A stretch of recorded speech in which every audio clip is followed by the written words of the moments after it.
Forward, centerman Dale Hawerchuk is a key acquisition. His Flyer debuts tonight. Keith Tkachuk is a forward with power. His absence is a loss that has these Jets flying low. Ziggy is scoring goals, and the Isles offense is no longer paltry. And we'll recall the night Willie Lindstrom put the win in Winnipeg. Game time is upon us. It's time to tighten your chin strap. He's number 10 on the NHL's all-time scoring list, number 18 in your program. Welcome the newest Flyer. He is Dale Hawerchuk, and as he warms up, so do you. It's game time, everybody. The half-hour pregame, our premier event tonight. The Flyers host the Winnipeg Jets. And welcome, everybody, to our studios here in the bowels of the Spectrum. I'm your host, Ken Adelberger. Yeah, the Flyers pulling off a trade, and it is one that should help them on the offensive side. They managed just one goal, though they had 43 shots against Tampa Bay here 3 nights ago. They need some help offensively. So there you go, a one-for-one deal, a deal consummated yesterday. Dale Hawerchuk, the new Philadelphia Flyer, he comes by way of St. Louis. Gone is Craig McTavish, the fourth liner, or checking centerman for the Flyers, if you will. He is off, both teams filling a need. The Flyers more offense they need, and the St. Louis Blues perhaps hoping to keep the puck out of their net a little bit more. Jim, Gary, the word that I hear from most people when we talk about this trade, with all due respect, of course, to Craig McTavish, is steal. Is this indeed a steal in your mind? Well, trades are, of course, something that you can evaluate when they happen, Ken, and then you can evaluate it at the end of the season, or maybe several seasons down the road, Gary. But you look at this one, and on the surface, it looks like one that should help the Flyers a lot. No, absolutely. And when you have a team that's struggling to score goals, what better solution for that is a guy like Dale Hawerchuk, who has a history of scoring goals and setting up teammates. Now, this is the grinding time of the year, the time when you have to capitalize on your chances. The last 15, 20 games of the year, the playoffs, there is no amount, experience. What percentage you put on that? It is so vital to a hockey club. That's, I think, what he brings to the hockey club more than anything. Certainly experience in scoring and setting up other players, which the Flyers have not had enough of in recent games. And Ken, they're looking for a lot of that from number 18. And Dale Hawerchuk is indeed, guys, juiced up for this one, the adrenaline flowing, maybe even a little bit nervous. He's also a little bit tired. He had to take the red eye, got in early this morning, had to practice with the team, is operating on about 3 hours sleep, but he'll be sky high for this one. What a storied career it's been through the first 15 years, all of it beginning 15 years ago as a Winnipeg Jet. Yeah, that's right, back in the 81-82 season, 9 years a Jet. Rookie of the Year he was in 81-82. You know, we started to count up all his Winnipeg team records. We got to 33 that are either holds or shares. A 6-time 100-point scorer, yeah, eventually was traded off to the Buffalo Sabres, where he spent 5 years there, had 4 straight years of 85 or more points, and 3 times as a Sabre, 20-plus goals. So, and that was actually in a second-line center capacity there behind Pat LaFontaine. And then let go from Buffalo, eventually signed on with St. Louis as a free agent.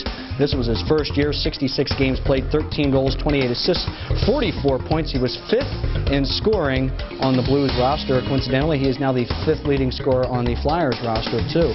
Has played over 1,000 games, hit the 500-goal plateau a couple weeks back in St. Louis. The assist, boy, what a fantastic playmaker. He might be a better playmaker, a better passer than Eric Lindros is. 1,300 points, and we certainly hope those totals go up. Well, the coach is ecstatic. Earlier, we asked Terry Murray how he would use his newest player. Well, I'm going to be able to get Hawerchuk in different lines. I talked to him this morning when he first arrived. He's played all 3 forward positions. Natural center iceman. For tonight's game, he's going to be on the left side with Brendan Moore and Falloon. Any game that maybe Michael's not going to be out, or be in rather, maybe tomorrow night, I might put him on the right side with Lindros. So it's nice to have that flexibility. He's a proven veteran. He's going to help us on the penalty killing. He's played the point in the power play for about 3 years when he was in Buffalo, so he's very accustomed to that, and I think that's definitely an area that we need some help in right now. Indeed, no truer word has been spoken. The Flyers' power play has suffered, and he will be on the point just cranking away. Somebody to fire that puck, and Dale Hawerchuk good at getting the puck through.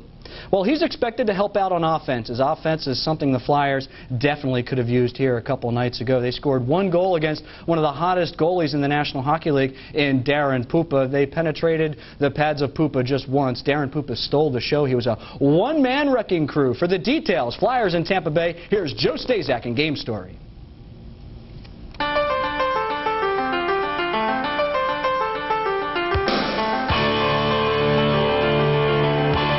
Reports that Superman was back in town were confirmed Wednesday night when Darren Pupa donned the cape, strapped his teammates to his back, and with relative ease deflected bullet after Flyer bullet. 42 shots in all, carrying the Tampa Bay Lightning to a 1-1 tie with the Flyers. Darren Pupa played very well. He's so calm, he's so relaxed out there, he's so confident with his game. He's had a couple of shutouts, he's been player of the week in the NHL last week, and I think we saw a lot of that composure in some tough situations, because he had to make some saves from post to post, and very much under control. We had many good opportunities, but he was a little better. Felt pretty good tonight. I had good legs out there, and I was seeing the puck pretty well. I have nights where it's an easy game, and tonight was one of those games where it seemed like you play this game enough, you know when you can just let instincts take over. It was a classic duel of goaltenders, in fact, until Ron Hextall blinked and the Lightning struck first on a Sean Burr snapshot from the slot. Burr's 12th goal of the season gave Tampa Bay a 1-0 lead with just under 5 minutes left in the second. 4 minutes later, Rod Brindamore finally found an answer to the Pupa puzzle as he emerged from behind the Lightning net virtually untouched and snapped an 0 for 28 drought on the power play. Brindamore looking it over, to the corner, side angle, shot, score! Our kid walked around and it was a little bit of a screen. I think he thought I was going to try to pass it, so I just kind of fired at his feet. I think that's what, it wasn't much of a shot, but it was in the right spot, and that's all you need sometimes. The Flyers did shore up their penalty killing, stopping all 6 Lightning chances. Overall, they outworked, out-hit, outshot, and outplayed another opponent, but came away with not a lot to show for it. You got to win games. Yeah, we want to win games. If the first effort's not good enough, yeah, now we got to give second effort. Now we got to give third effort. We want to be the hardest working team out there every night, and if that's what it requires, then we got to dig down more than what we have in the last 4 games. We think we played real good against New Jersey. We did, but we didn't win. We think we worked hard and played pretty good here tonight. We saw another hot goaltender, but we didn't win. So we got to win games. We got to find a way. Darren Pupa was fantastic. That's 2 40-plus save performances for Pupa against Philadelphia this year. Both of those were tied. And the Flyers picked up a point, but they're still winless in 4. The tie enabled them to stay in 4th place in the Eastern Conference. Well, tonight is the first meeting of the year between the Flyers and the Winnipeg Jets. That's odd because it's so late in the year. They're actually going to play Friday in Winnipeg, and then that will close out the season series between the two. It's also the last appearance for Winnipeg in Philadelphia. As Winnipeg, they're going to be moving on to Phoenix when this season is all said and done. They've changed a little bit. No Timo Solani, but they've got a good goaltender in Nikolai Habibulin. This is 2nd season in the NHL. 6'1", 180 pounds. Kind of a butterfly flopper like a Dominic Hasek type guy. Hard to get a read on. Keith Tkachuk is their power forward and best player now in the absence of Solani, who's been traded, but Keith Tkachuk suspended for the next 2 games. He will not play tonight. That is indeed a big loss. Picking up the slack for him, perhaps, will be Alexei Zhamnov, who's 2nd in team scoring. 22 goals, 37 assists for 59 points. Hey, he finished 3rd in scoring in the National Hockey League last year behind Jaromir Jagr and Eric Lindros. He's a pretty good playmaker, but who's he going to get the puck to now? Because Tkachuk isn't there to put the puck away. So there they are, 29, 34, and 5 are the Jets. They are 8th in the West. Yeah, they are playoff bound. Gone, as mentioned, Timo Solani, now a member of the Anaheim Mighty Ducks, who incidentally are right on the heels of these Jets for that final playoff spot. And they are moving to Phoenix. They have no nickname as of yet. We'll pass that one along to you as soon as we find out. There's a new Flyer in the house. He's a former Jet, a former Sabre, a former Blue, but he's anything but blue tonight. Dale Hawerchuk is here. We'll welcome him when we return.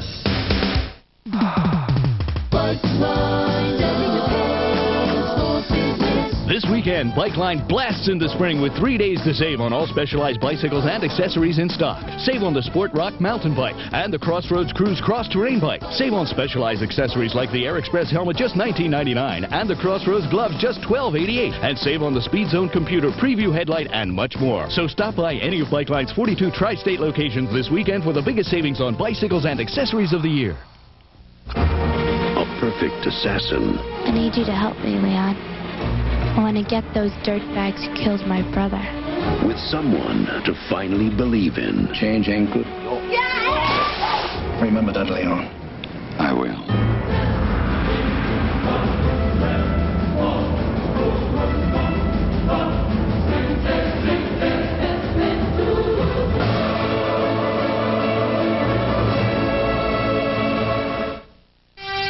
We've got this one covered. That's the press box angle. Center ice, the cameras are ready to go. It's a hockey night in Philadelphia as the Flyers host the Winnipeg Jets. Well, I guess as the expression goes, better late than never, huh? Dale Hawerchuk is a guy that Bob Clark wanted last September. He was a free agent, tried to sign him, but I guess the Blues just offered him so much money. So here we are all these months later. Dale Hawerchuk, finally draped in orange and black, going to make his debut tonight. Traded from the Blues to Philadelphia. Earlier tonight, we asked the newest Flyer if he was surprised at the deal. Well, I think it's always a surprise when you're actually told. I mean, there was lots of rumors and speculation. I mean, Mike's been pulling the trigger on deals all year in St. Louis, so nobody felt real secure. But this wasn't anything that you orchestrated or had asked for? No, not at all. But you know, after I sat down, I thought about the deal. You know, I was excited to come to Philly. You mentioned Mike. I got to ask you, what was your relationship like with Mike? Well, I think the relationship was all right. I mean, something happened between you know, the summer and then training camp, because I mean, he really just from day one, I mean, he seemed to be playing games. He just didn't give me a lot of ice time, and went through a lot of ups and downs through you know, 3/4 of the season I was there. I'm curious, you were a free agent last summer. Philadelphia was one of the interested parties, and you selected St. Louis. Why St. Louis over here? Well, I mean, there was about 3 teams in the running, and they're all contractually, they're all pretty close. And then St. Louis came in and blew everybody out of the water, and it was just real hard to say no to that. You know, St. Louis had some quality players, you know, for a centerman to slide into it, Brett Hall and Brendan Shanahan at the time. I think that's why I swayed that way. But I knew Bobby Clark in Philadelphia was real interested. I had talked to them, and St. Louis kind of came in quick at the end and just, like I say, blew everybody out of the water. Any regrets at all over that decision? No, you know, I think it's been a lot of ups and downs, but it's been a learning experience. We'll chalk it in that department. Well, I guess a lot of the problem there, more recent, was the fact that Wayne is there. Was he taking a significant chunk of your ice time? Well, even before Wayne got there, I mean, there just wasn't. Mike and I just didn't seem to hit it off as far as playing on the ice, and at times I'd play a ton, and then at other times I would hardly play. You think the Blues can win it? I think the Blues can win it. You think the Blues can win it? You probably think Flyers are going to win it now. Yeah, they're going to have to go through us now. Hopefully we meet them in the finals. Wouldn't he love that, huh?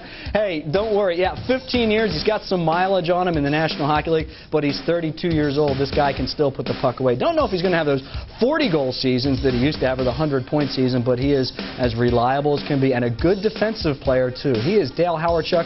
We'll hear more from Dale Hawerchuk in the intermission tonight.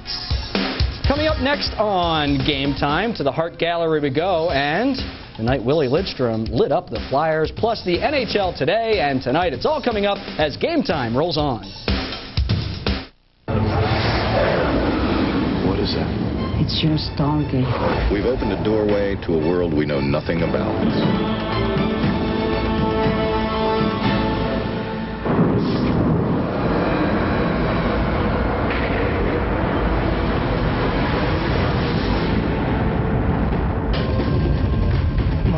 Simple. Track down signs of any possible danger. Well, I found some. There are a lot of great things about home. Home is where you can let dirty dishes pile up and call them a science experiment. Home is where you can do Rocky Balboa impressions on your ficus plant. Yo. Home is where you can use furniture as hampers. With the Phillies, Flyers, Sixers, hit movies, and great local entertainment, the best thing about home is Prism. Of course, nailing Ranger fans with snowballs is a close second. Core State Spectrum expected to be filled to capacity, not a seat to be found, so you have a good one there right in your living room. It's the Flyers and the Winnipeg Jets. Well, 23 times in the previous 16 years, the Flyers and Winnipeg Jets have met, and Winnipeg never fared well. But back in 1982, they played twice here. One was not so memorable. The other one was the night Willie Lidstrom took the spotlight. The Hart Gallery has the details.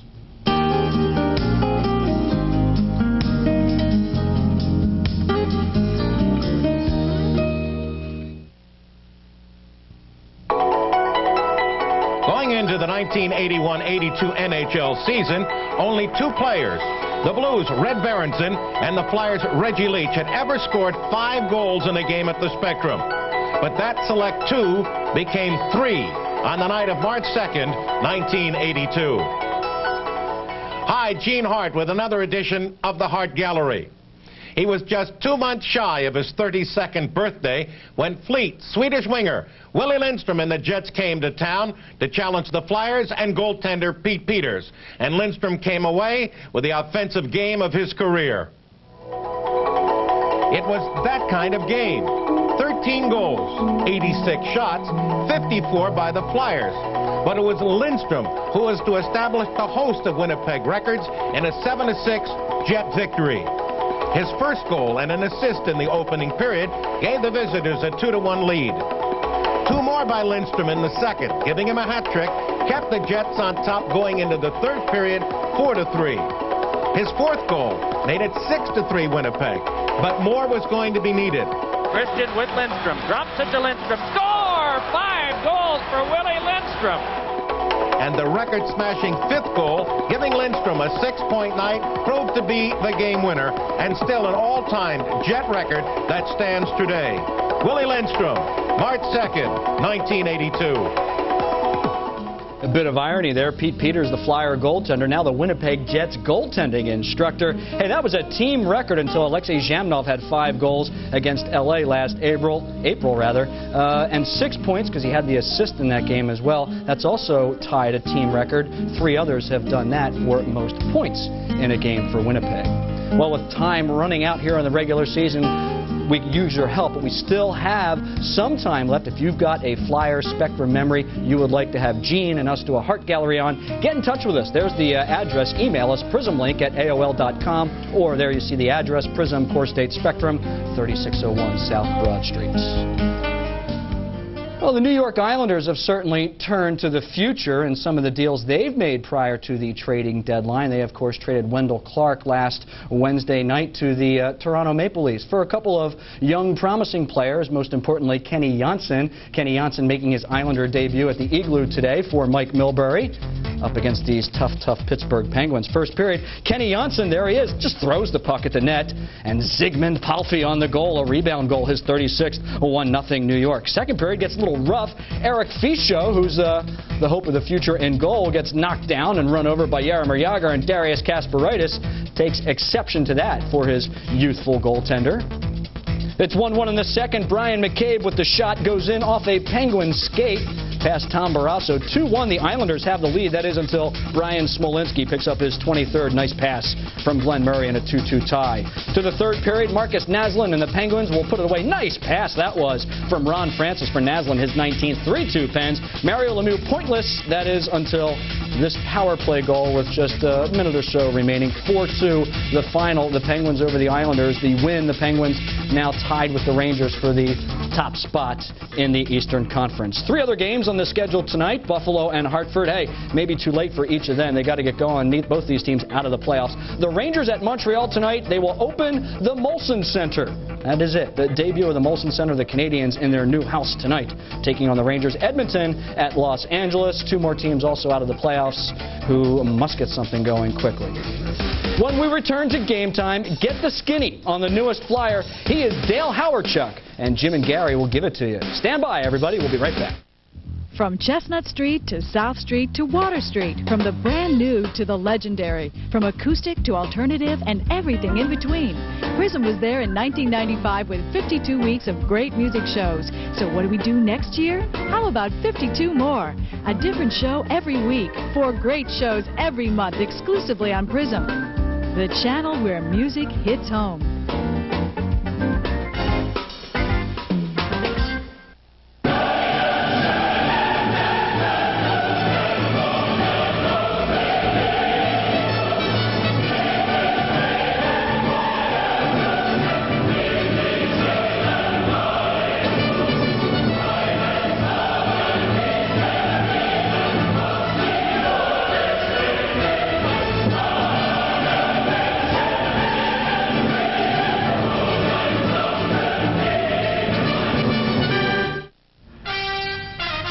Saturday night's all right for fighting, as the song goes. The Flyers hope to beat up here on Core State Spectrum Ice on the Winnipeg Jets.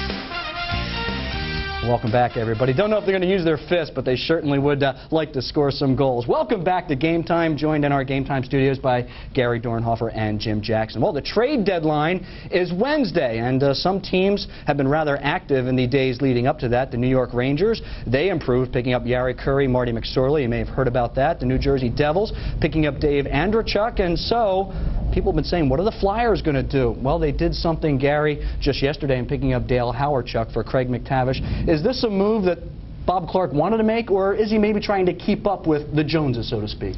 Well, Bob Clark wanted to make that move before the season even started. He was after Dale Hawerchuk, and Hawerchuk elected to go with St. Louis. There was more money available to him there.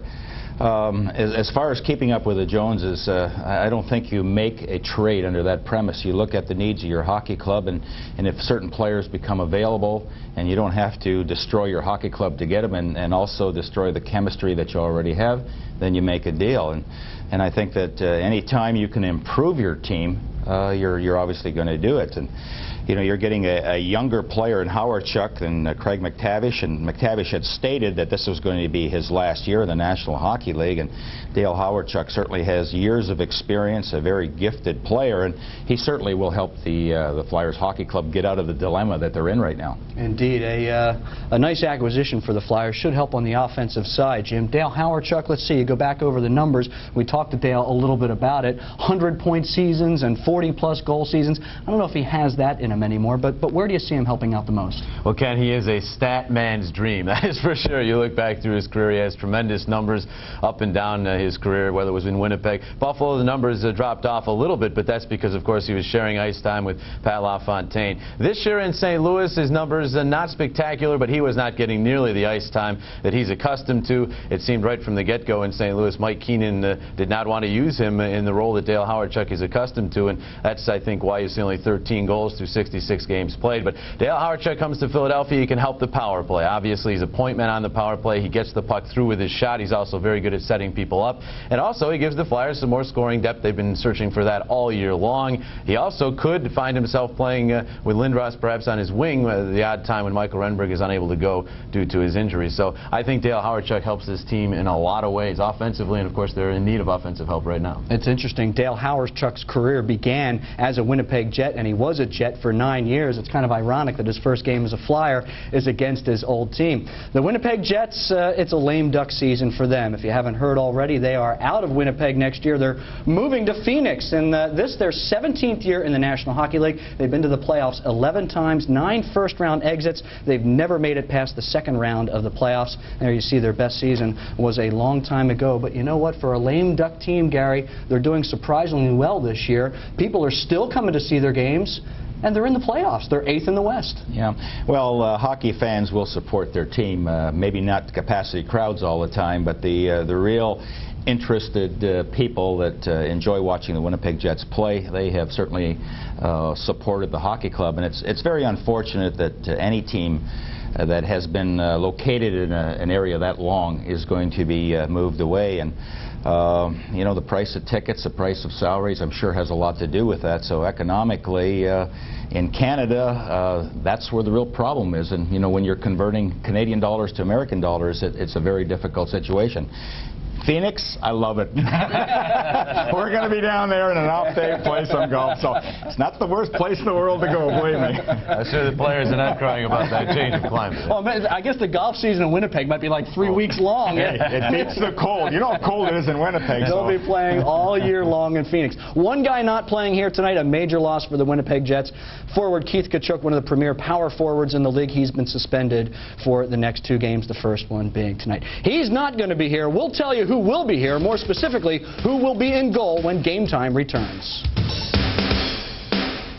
Never one to speak much about anything, including his own injuries. And Stackhouse broke loose from the gambling Jordan and slammed for 2. He's got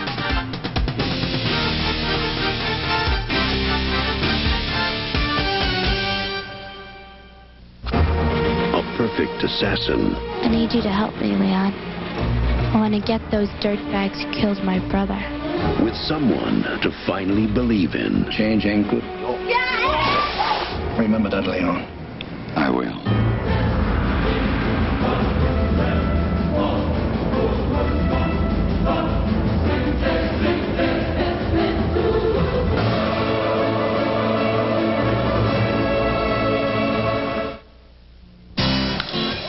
The boys of summer are back on Prism.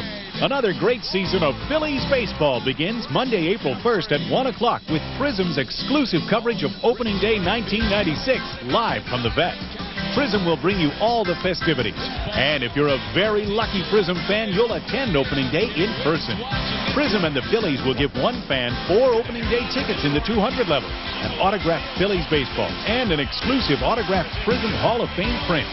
Send a postcard with your name, address, age, and telephone number to Phillies Opening Day Contest, care of Prism, P.O. Box 1252, Bala Kingwood, PA 19004. Get into the spirit of Opening Day with your baseball buddies at Prism.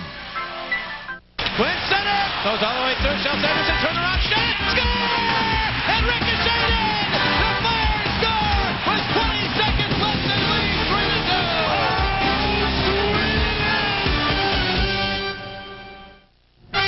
Fresh off a 23-save performance on Wednesday against Tampa in a 1-1 tie, Ron Hextall gets the call. No signs of wearing down.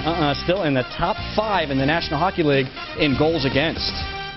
Opposed by a guy facing the Flyers for the first time ever. He's got 20 wins under his belt already this year. Last played Wednesday, a 3-3 tie in Toronto. He is Nikolai Habibulin. Well, of course, the Flyers have the better record of the two teams, but hey, the Winnipeg Jets, they score about 3.5 goals a game. They take the nod there. They give up a ton, though. Flyers better on the defense. Look at the power play, though, with Tkachuk and Olchuk out of the lineup. The Winnipeg power play will be struggling. It is the Jets and the Flyers from the Core State Spectrum coming up next. What is that? It's your Stargate. We've opened a doorway to a world we know nothing about.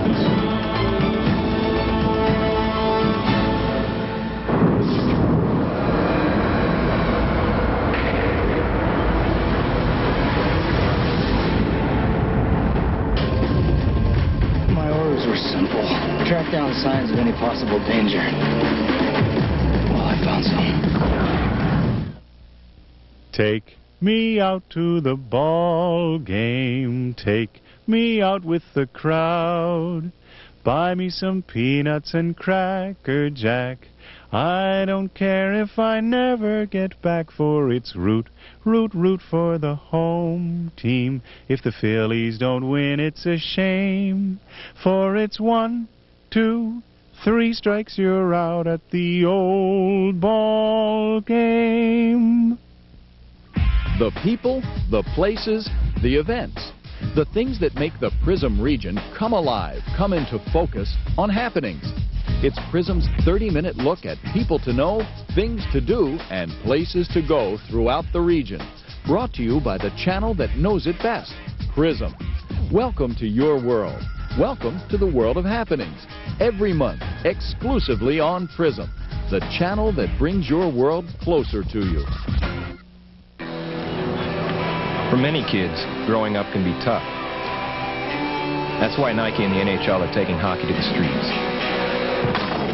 In NHL cities all over North America, Nike NHL Street offers thousands of kids the chance to learn how to play the game, how to work together, and how to have fun, all in a safe environment. To get more information on Nike NHL Street, call 1-800-929-PLAY.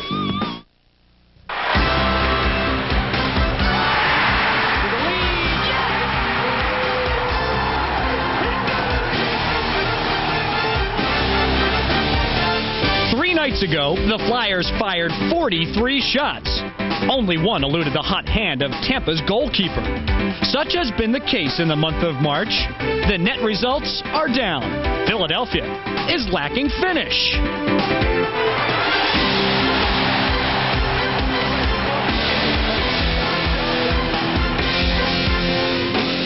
Enter a polished player. For 15 years, Dale Hawerchuk has handcrafted the scorer's touch. 7 times he's netted 40 or more. He is proven. He is productive. He makes his Flyer debut tonight.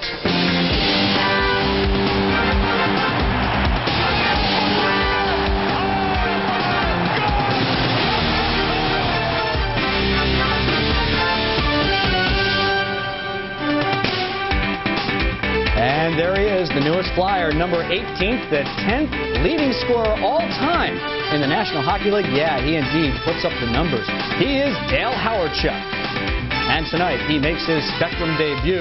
Live from the Core State Spectrum, exclusively on Prism, the Flyers host the Winnipeg Jets. Good evening, everybody. Glad you could join us. I'm your host, Ken Adelberger. Yeah, there's a little buzz in the crowd here tonight, something that always happens when a new face comes to town, and the new face is that of Dale Hawerchuk, who indeed is a proven scorer in the National Hockey League. The Flyers coming off a 1-1 tie. They could use a little offense, and Dale Hawerchuk will provide just that. The sad part is we have to say goodbye to a real good guy in Craig McTavish. He is off to St. Louis, reunited with Mike Keenan. He, of course, won a Stanley Cup with Mike Keenan as a member of the New York Rangers 2 years ago, but now Mac T reunited with Wayne Gretzky, and of course he won a ton of Stanley Cups with Wayne Gretzky in Edmonton too. So we welcome Dale Hawerchuk, and we say goodbye to Craig McTavish. And with all due respect to Craig McTavish, he was a serviceable player and a good friend to Eric Lindros, but this guy Hawerchuk, Jimmy Gary, is going to put up some numbers, huh? Well, that is what is expected, Ken. That is for sure. Dale Hawerchuk throughout his career. Outstanding numbers, Gary, and you get the feeling before tonight's game that there's that little added excitement you get when a new player is coming to town. You wouldn't have thought that when you were in the dressing room. I was there this morning. It was like somebody had died, and obviously the players are a little upset that McTavish is gone, but I think they see the brighter side of what Dale Hawerchuk can do for this hockey club, and I'm sure he's going to put up some fantastic numbers for this team, and that should in itself spark the Philadelphia Flyers. But when you have a power play that has really struggled, this is a guy that has operated on the power play before and been very successful, so I'm sure he'll fit in very well. Of the many accolades for Dale Hawerchuk, he will wind up as the all-time leading scorer in Winnipeg Jets history. That's because the Jets will be no more after this year. They'll move to Phoenix, and that obviously means that Dale Hawerchuk, who is well above all other scorers, will remain on top. Now, the Jets are usually led by Keith Tkachuk. He will not be in the lineup tonight. He's been suspended for 2 games due to a high stick on Dave Ellett. His absence certainly will be felt. Oh, sure, and you know, we were looking forward to seeing Tkachuk and Lindros go head-to-head, because those are 2 of the finest power forwards in the National Hockey League. And not only Tkachuk is out of the lineup, but you take his 42 goals away and you take 25 from Olchuk, there's not much goal scoring left in that hockey club. It's a team that has also been struggling defensively, so the Flyers will look to take advantage of that. Let's go back backstairs now down to Ken Adelberger. He'll have more on Dale Hawerchuk. Indeed, thanks very much, Jimmy. He was in San Jose yesterday, got the news in his hotel room before he took a nap. Yeah, he was happy about it, but he didn't know who the Flyers were playing. So when he looked at the paper and ironically found out it was Winnipeg, he was a little surprised. We talked about it earlier tonight. Fire against the Winnipeg Jets. Wow, it's been unbelievable. I didn't even know their schedule. I went and looked in the USA Today to see who they were playing, and we're going back-to-back on the weekend. The first game's against Winnipeg, so it's all going to be fun. So Mr. Jet is now the newest Flyer, taking on his old team, and we certainly welcome him and his new teammates, open him with open arms. Dale Hawerchuk making his debut tonight. When we return to the Core State Spectrum, we'll drop the puck on this one. It is the Flyers and Winnipeg. Philadelphia Flyers hockey is brought to you by Bud Ice. It's not hockey without ice. Bud Ice and Bud Ice Light, the official beer sponsor of the NHL. Your local Dodge dealers, come in because we know how to help. Hungry? Grab the book 9 out of 10 people use, the Bell Atlantic Yellow Pages. You'll have a pizza delivered by intermission. Core States and Core States Direct, the shortest distance between you and your money. McDonald's, have you had your break today? Your local Chevrolet Geo dealers. The Discover Card, proud partner of the Smithsonian's 150th anniversary. By U.S. Healthcare, 1.7 million members strong. Find out how your health could benefit from us. In part by the Pennsylvania Daily Lottery. Don't forget to play. Proceeds benefit older Pennsylvanians. And by your Quality Plus Ford dealers, who invite you to come and test drive the all-new Ford Taurus.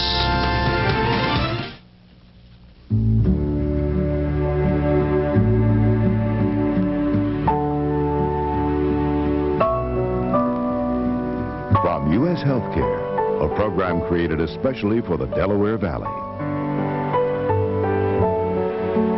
It's called Quality Point of Service, and it means freedom. The freedom to select any doctor or hospital you want and still be covered. Quality point of service also includes all the great preventive benefits and wellness programs that have made U.S. Healthcare this area's leading health plan. It's affordably priced and committed to quality because it's from the leader in managed care. That's why over 2 million members depend on us for a healthier way of life. U.S. Healthcare. You'll feel better with us.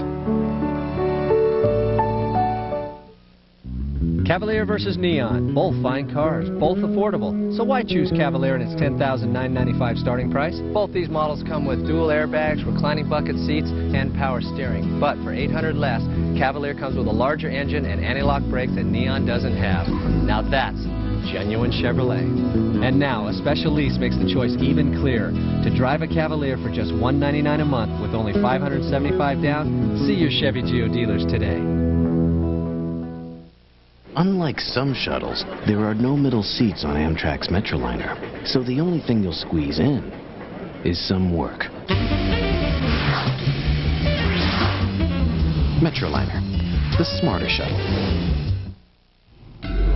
In the net for the Flyers tonight, Ron Hextall with 22 wins, and what do you know, still in the top 5 in goals against average in the National Hockey League. Opposed by a guy making his debut against Philadelphia, Nikolai Hawerchuk. 20 wins to his credit. He last played Wednesday in a 3-3 tie in Toronto. Let's go upstairs to Gary Dornhofer. The goaltenders are key in this one. Gary, you got other keys? You betcha, Ken. One thing, the Flyers need a good start, get a lot of enthusiasm on the bench, and really get the crowd into it. The Flyers had 20 shots and 8 chances in their last game in the power play. They need to keep going and playing that way. Hextall, when a team is not scoring, a lot more pressure is on your goaltender, so Hextall has to come up large.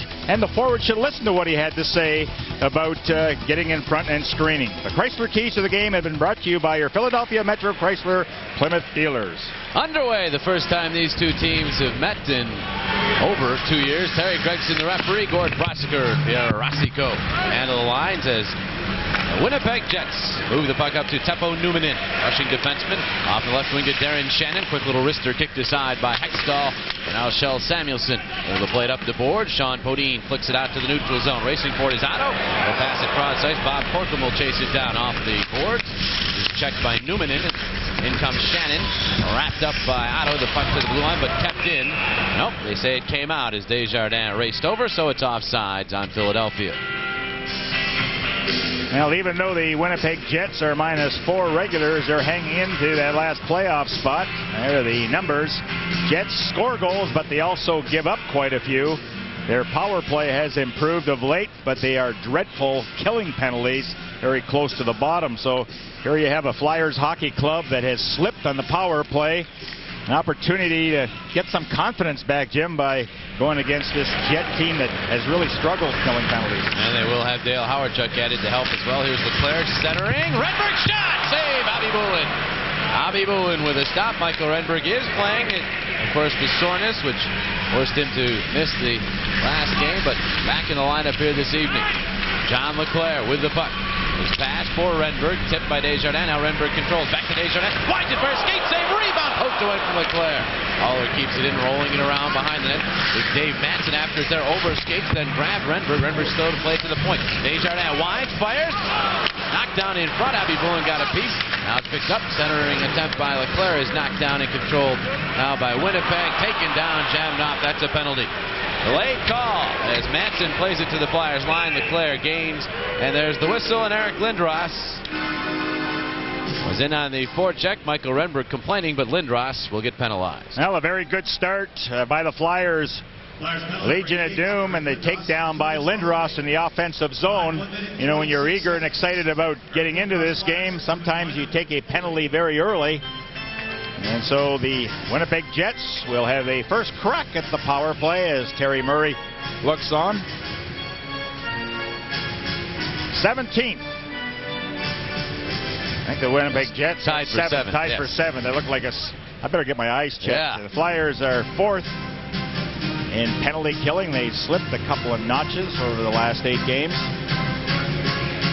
Ron Hextall, who has been so busy of late for the Flyers, and as Ken mentioned, back into the top 5 in goals against in the National Hockey League. And there is former Philadelphia head coach Terry Simpson, who now runs the Jets.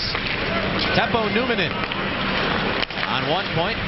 Bad advantage. Oleg Tverdovsky, acquired in the big Timo Solani deal, handles the other point for the Jets as they move up, and now Zhamnov, along with Shannon and Mike Stapleton, are up front. As Hextall running into some trouble behind his net. Svoboda will play it. Didn't get much at it. Numminen keeps it in. Now Joel Otto trying to corral the bouncing puck. Shannon tipping it. Svoboda after it. Zhamnov's in there as well. Svoboda will kick the puck free to Samuelson. Plays it up and out to center. 2 minutes into this hockey game at the Core State Spectrum, the first of 8 straight games for the Flyers against teams with below 500 records. This is their chance to solidify their playoff position. Numminen forced by Brindamore. Numminen now able to tip the puck to the neutral zone, and it's carried on by Zhamnov. Zhamnov stopped by Samuelson, who fires it all the way down. And very forceful by the Flyers, killing off this penalty. They never give the opposition an opportunity of setting up, continually harassing, and that forces a lot of giveaways. Numminen. Manson checked the puck, bounces in the air over the stick of Brindamore, but right there is Desjardins to chop it into the Winnipeg zone. 45 seconds remaining in the Winnipeg power play as Manson rumbles up with it. Dave Manson, the penalty minute leader for the Jets, winds it into the Philadelphia zone. Dallas Drake poking it back to Manson. Now Manson playing it to the corner. It bounces.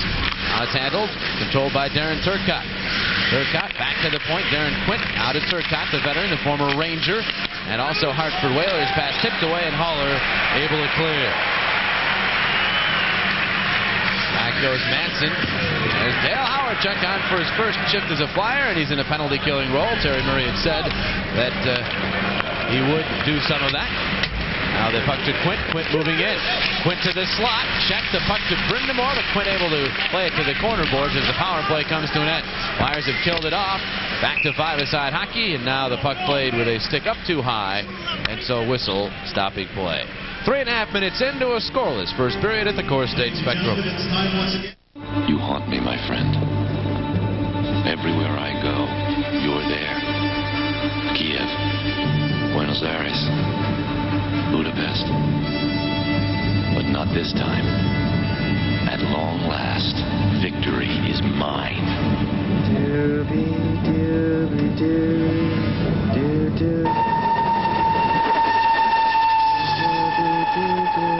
Drink Bud Ice, but beware the penguins.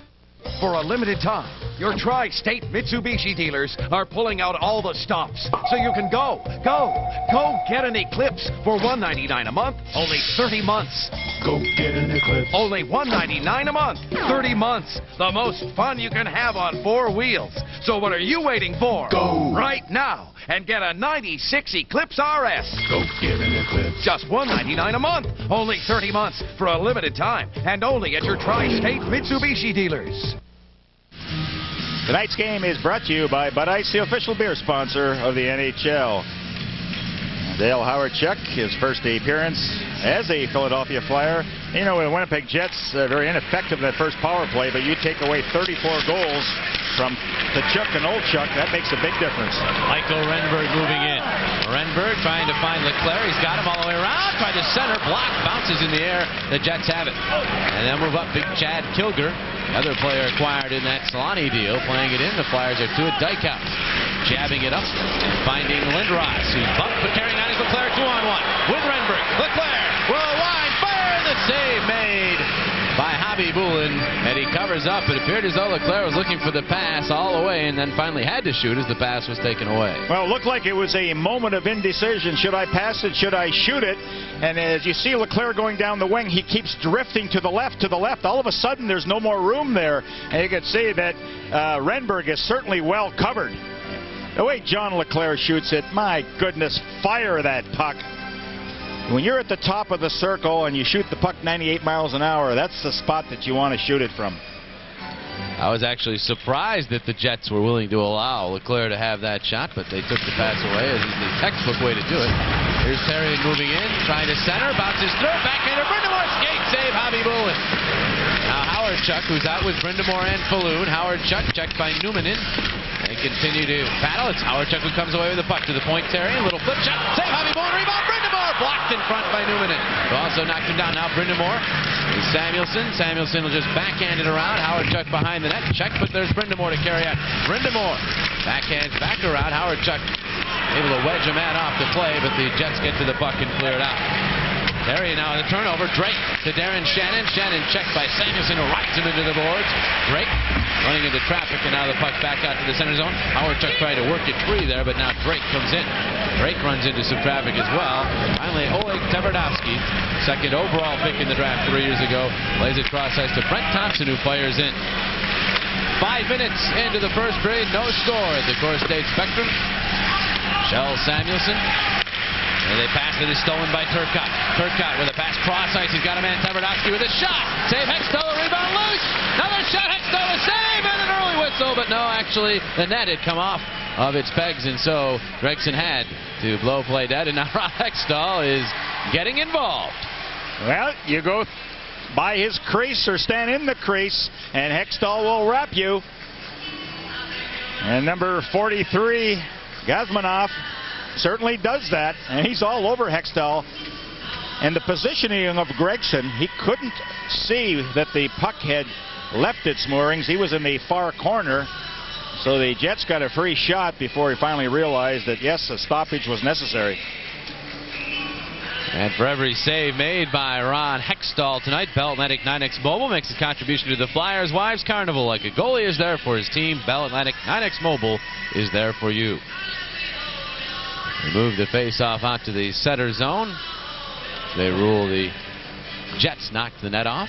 Well, at one time, the Flyers had a comfortable 13-point advantage over the 9th-place team. That has vanished to 5. It is very tight in the Eastern Conference. A lot of teams playing well in the East right now.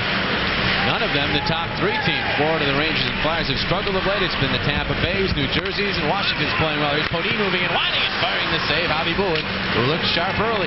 Jets now on the counterattack. Mike Stapleton. They'll play one into the right of Hextall. Back to get it is Corkum. Dropping it back to Kevin Haller.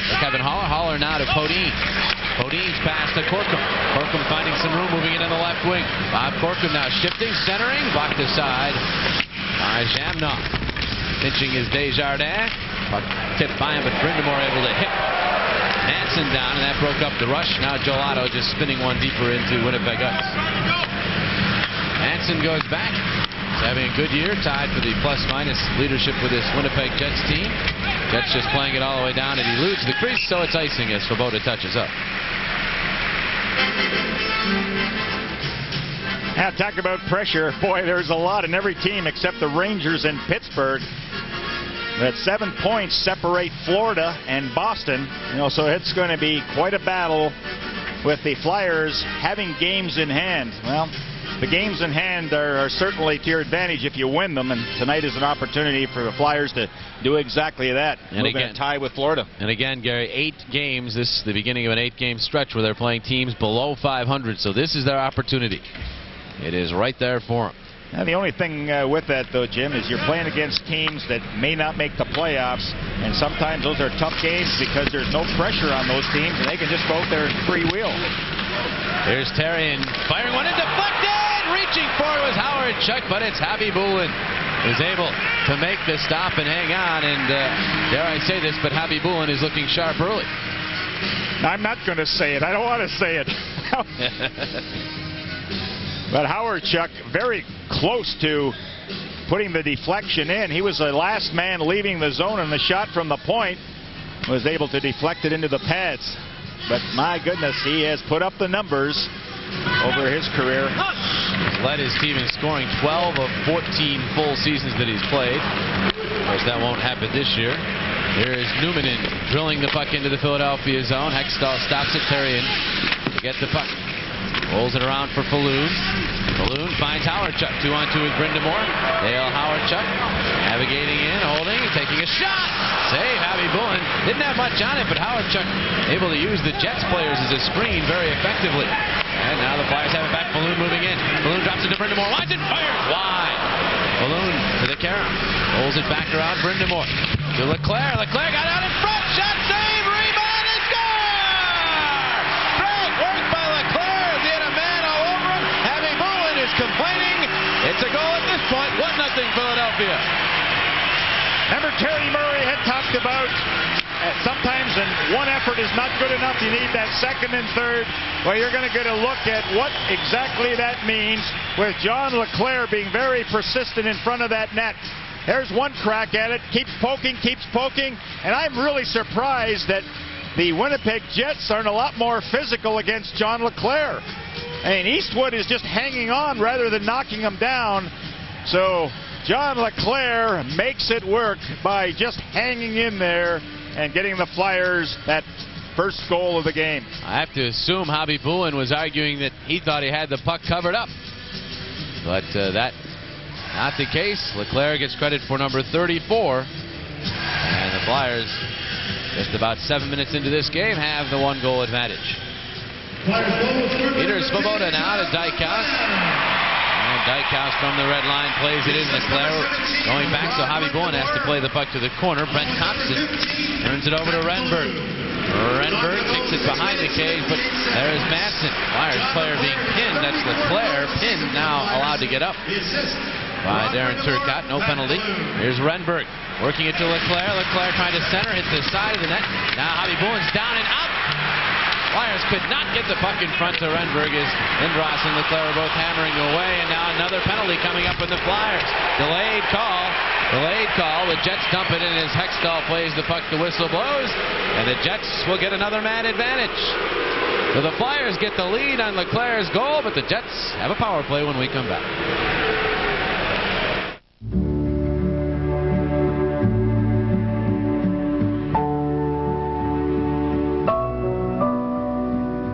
U.S. Healthcare, a program created especially for the Delaware Valley. It's called Quality Point of Service, and it means freedom. The freedom to select any doctor or hospital you want and still be covered. Quality Point of Service also includes all the great preventive benefits and wellness programs that have made U.S. Healthcare this area's leading health plan. It's affordably priced and committed to quality because it's from the leader in managed care. That's why over 2 million members depend on us for a healthier way of life. U.S. Healthcare. You'll feel better with us. Now the Legion again doing that good forechecking. When they're together, they almost dominate play in the offensive zone. Lindros pries it loose. And John LeClair will then trip up Manson, but just a few moments prior to that, John LeClair said, "My goodness, I was hauled down by Turcotte," and there was no call. And that almost appeared as though Manson just fell over LeClair, who was already on the ice, but that is deemed a trip by Terry Gregson. Brindamore now unhappy with linesman Gord Brossiker. He was tossed, but the Flyers win the draw anyhow, and Eric Desjardins fired it up the boards. It bounces to Joe Otto, who carries up. One-on-one against Shamnoff. Otto with a move and then the shot, but it went high and wide. So the Jets with power play number 2. Dallas Drake, Mike Eastwood, and Darren Shannon up front. Here's Eastwood banking to Shannon. Shannon moving in from the left wing, then curls back. Desjardins gets on him, poked the puck away momentarily. Now it winds up in the stick of Eastwood. To the point, Shamnoff. Now Eastwood redirects to Drake. Former Detroit Red Wing, Dallas Drake. To the point, Newman in. Now Shamnoff with a shot deflection, and it went right through Hextall and wide. Actually may have gotten a piece of that. And now the net of the Flyers again is come off its moorings, and so another stoppage in play. Well, that was a break for the Flyers as Hextall was moving from post to post. He put enough effort making contact and dislodging the net. But this one came very close to getting by Hextall, but I like the way Hextall is challenging the shooters. He's well out in front of his crease.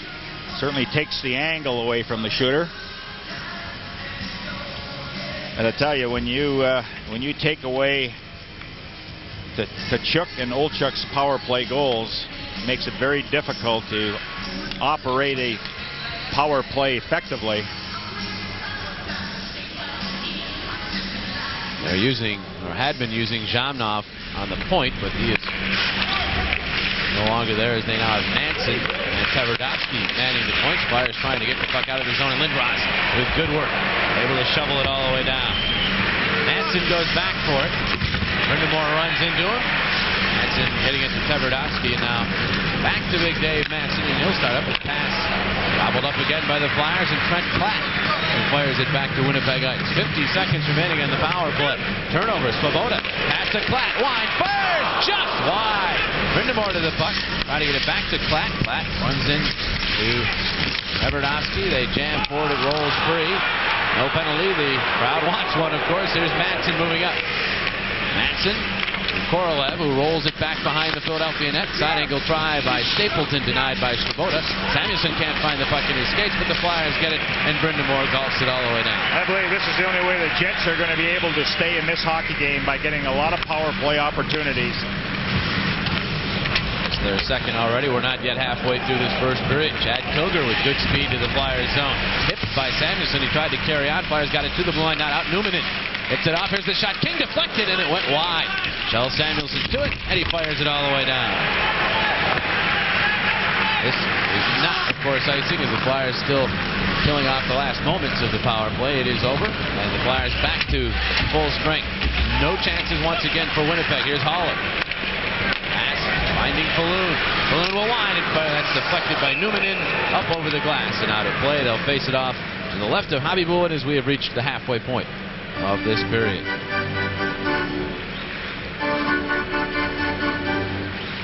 The Core State Center, of course, opening up this summer. We're all excited about that, and now is the time to get club box seats, which provide lower level seating and great amenities. But they're selling out fast, so call the Flyers Premium Seating Department at 215-389-9500. It's interesting, Jim, looking at the defense of both teams. In 66 games, the Flyers have held the opposition under 3 goals 37 times. They've won 27 times, tied 7. Winnipeg has only done it 19 times. So they have really had a difficult time stopping teams from scoring. Now Dan Quinn out with Hawerchuk and Falloon. Is a shot. Save. Hobby Bullen off of Kevin Haller. Hawerchuk after the puck with Newmanen. In comes Falloon. Falloon jabbing it back for Hawerchuk. Newmanen getting in the way of that. Falloon now for Hawerchuk. Good work along the boards by those two, but finally Korolev comes away. And he got it out to the center zone, racing into Jamnov. Haller wraps him up. And Desjardins gets to the puck. Eric Desjardins leaves it back for Dan Quinn, who's pointless in his last 6 games, goalless in his last 9. Got it out to Hawerchuk. Tipping it back, and now moving on is Falloon. Falloon to the slot, and he was poke checked just to try to make the pass to Quinn. The other way goes Jamnov. Jamnov to the line with a pass. It's tipped away. Jamnov back after it as Desjardins hit him. Now the puck appeared to get Jamnov up high. And he drops his stick, and so Gregson wants to make sure he's all right and stops play. Now Dale Hawerchuk trying to clear the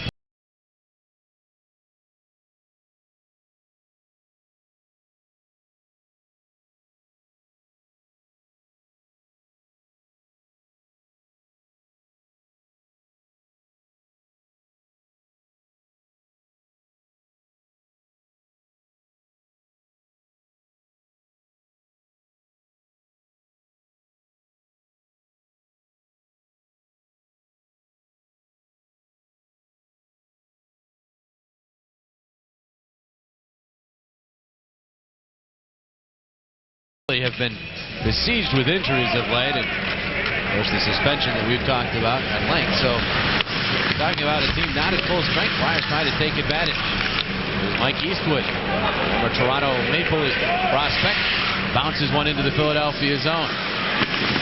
Good at taking a hit is Drake. It's Chris Therien bounced into him, and the Flyers have the puck. Bob Corkum. Corkum to Klatt. And Klatt will wind and fire. Hobby Bullen kicks it away. Semenoff to the loose puck. He's taken off by Brent Thompson. And the Jets now have it. Darren Shannon, whose brother Darryl used to be his teammate here in Winnipeg, but was traded earlier this year to Buffalo, where Darren used to play. They traded places, quite frankly. Pass meant for Corkum, knocked down by Brent Thompson, just up from the minors.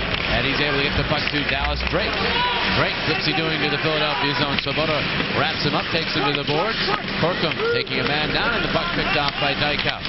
Headmanning to Leclerc, and John Leclerc lost control as he moved to the red line. And the Jets knock it away. Dave Manson to it. Kicks it free. Chris King to the Flyers line to Turcotte. Back for King. King in on goal. Hextall pokes it away. Manson a shot, and it went wide as Hextall came diving back in trying to get a piece. Darren Quint back to the puck in center.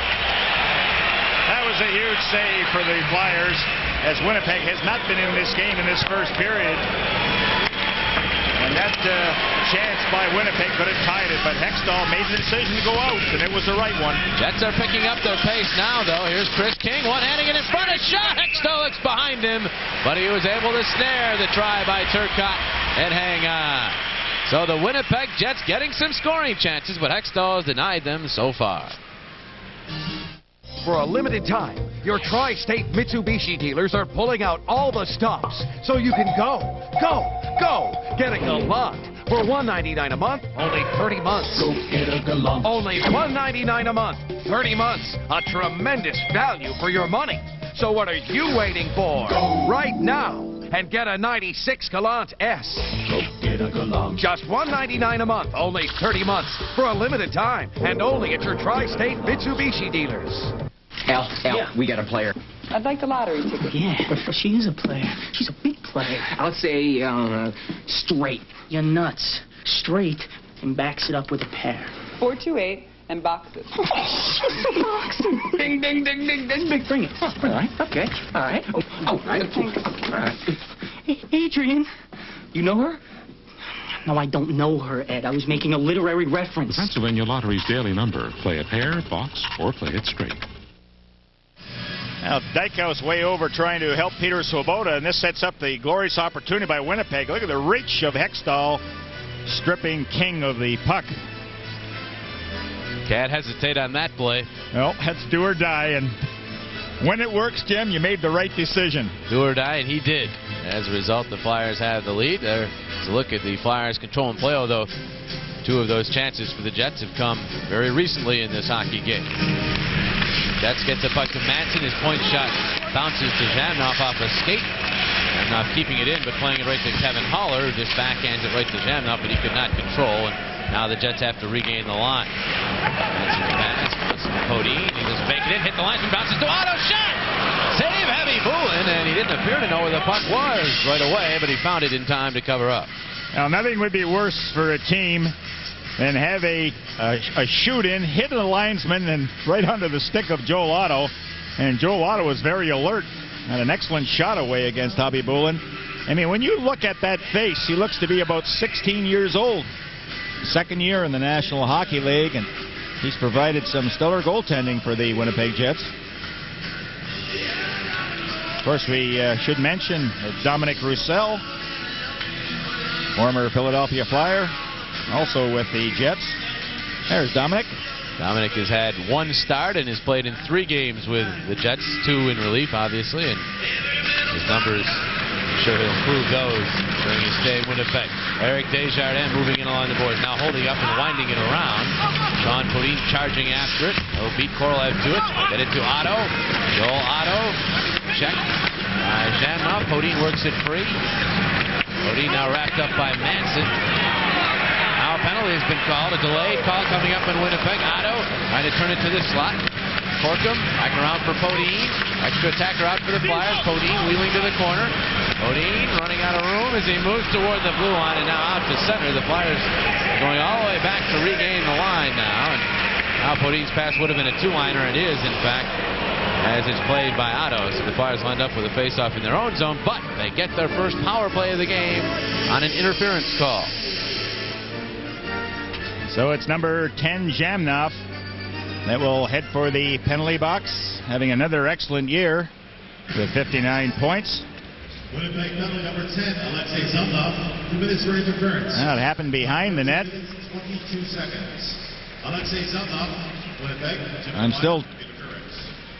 I guess that that is what is classified as interference. I assume once the puck had left that area, then Zhamnov kept harassing him. So,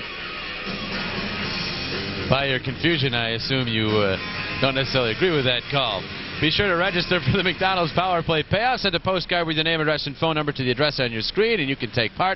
If the Flyers score in a power play, which your name is mentioned, you win the jackpot and a $25 Modell's gift certificate. There is the current contestant, Joni Ireland. Flyers have Brindamore, Falloon, and Quinn out. Hawerchuk on the point as expected, but a turnover here as Dykhouse had drifted back, and now here is Turcotte firing it in.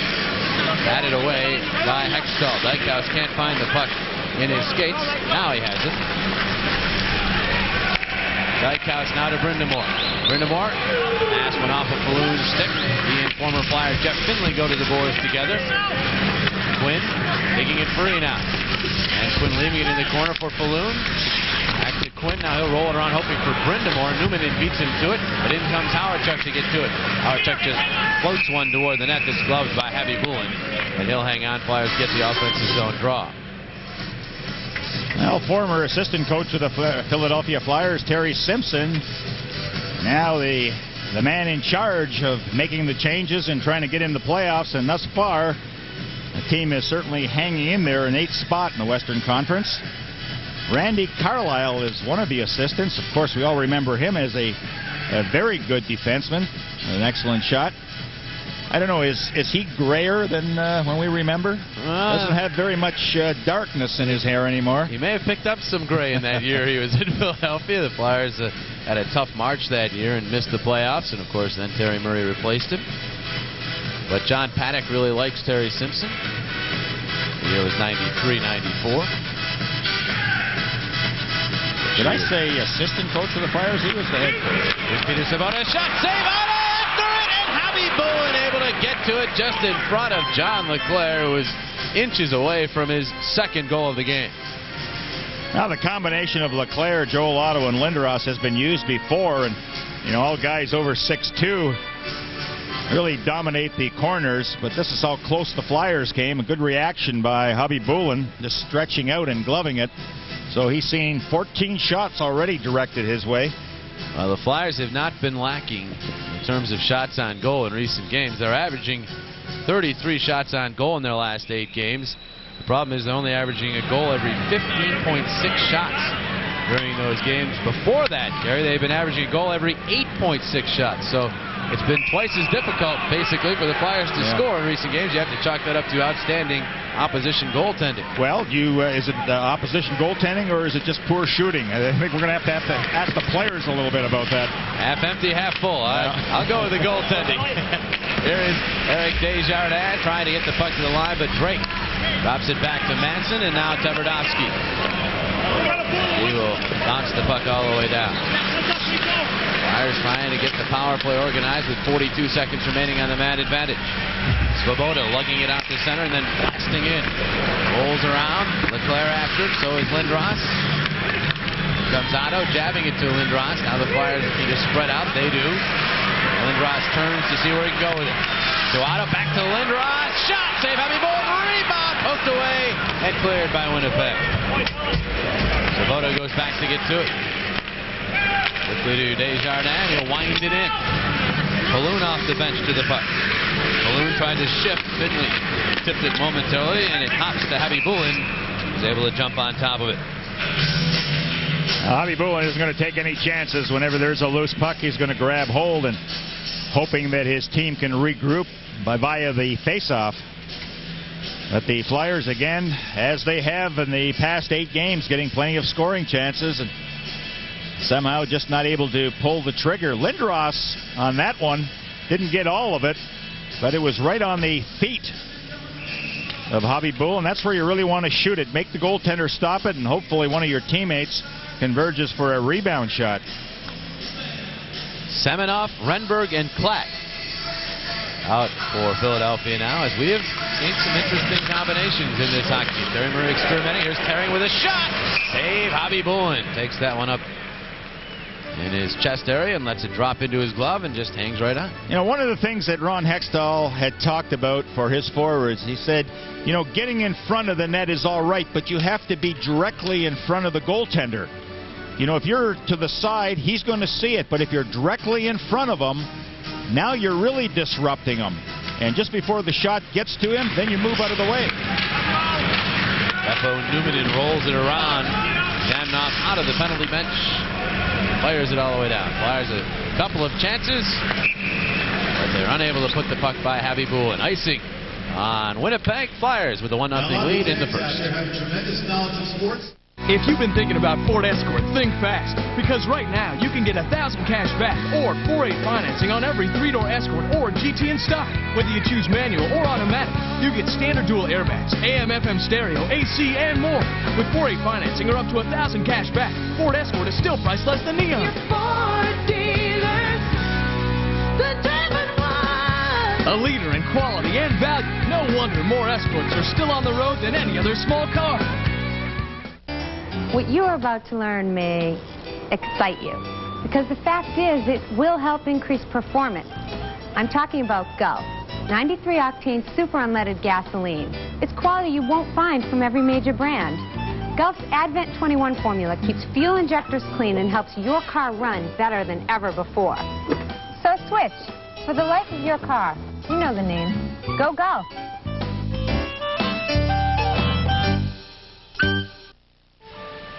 Flyers hockey is brought to you by Copy Quick, the official copier company of the Flyers. Call 1-800-605-COPY.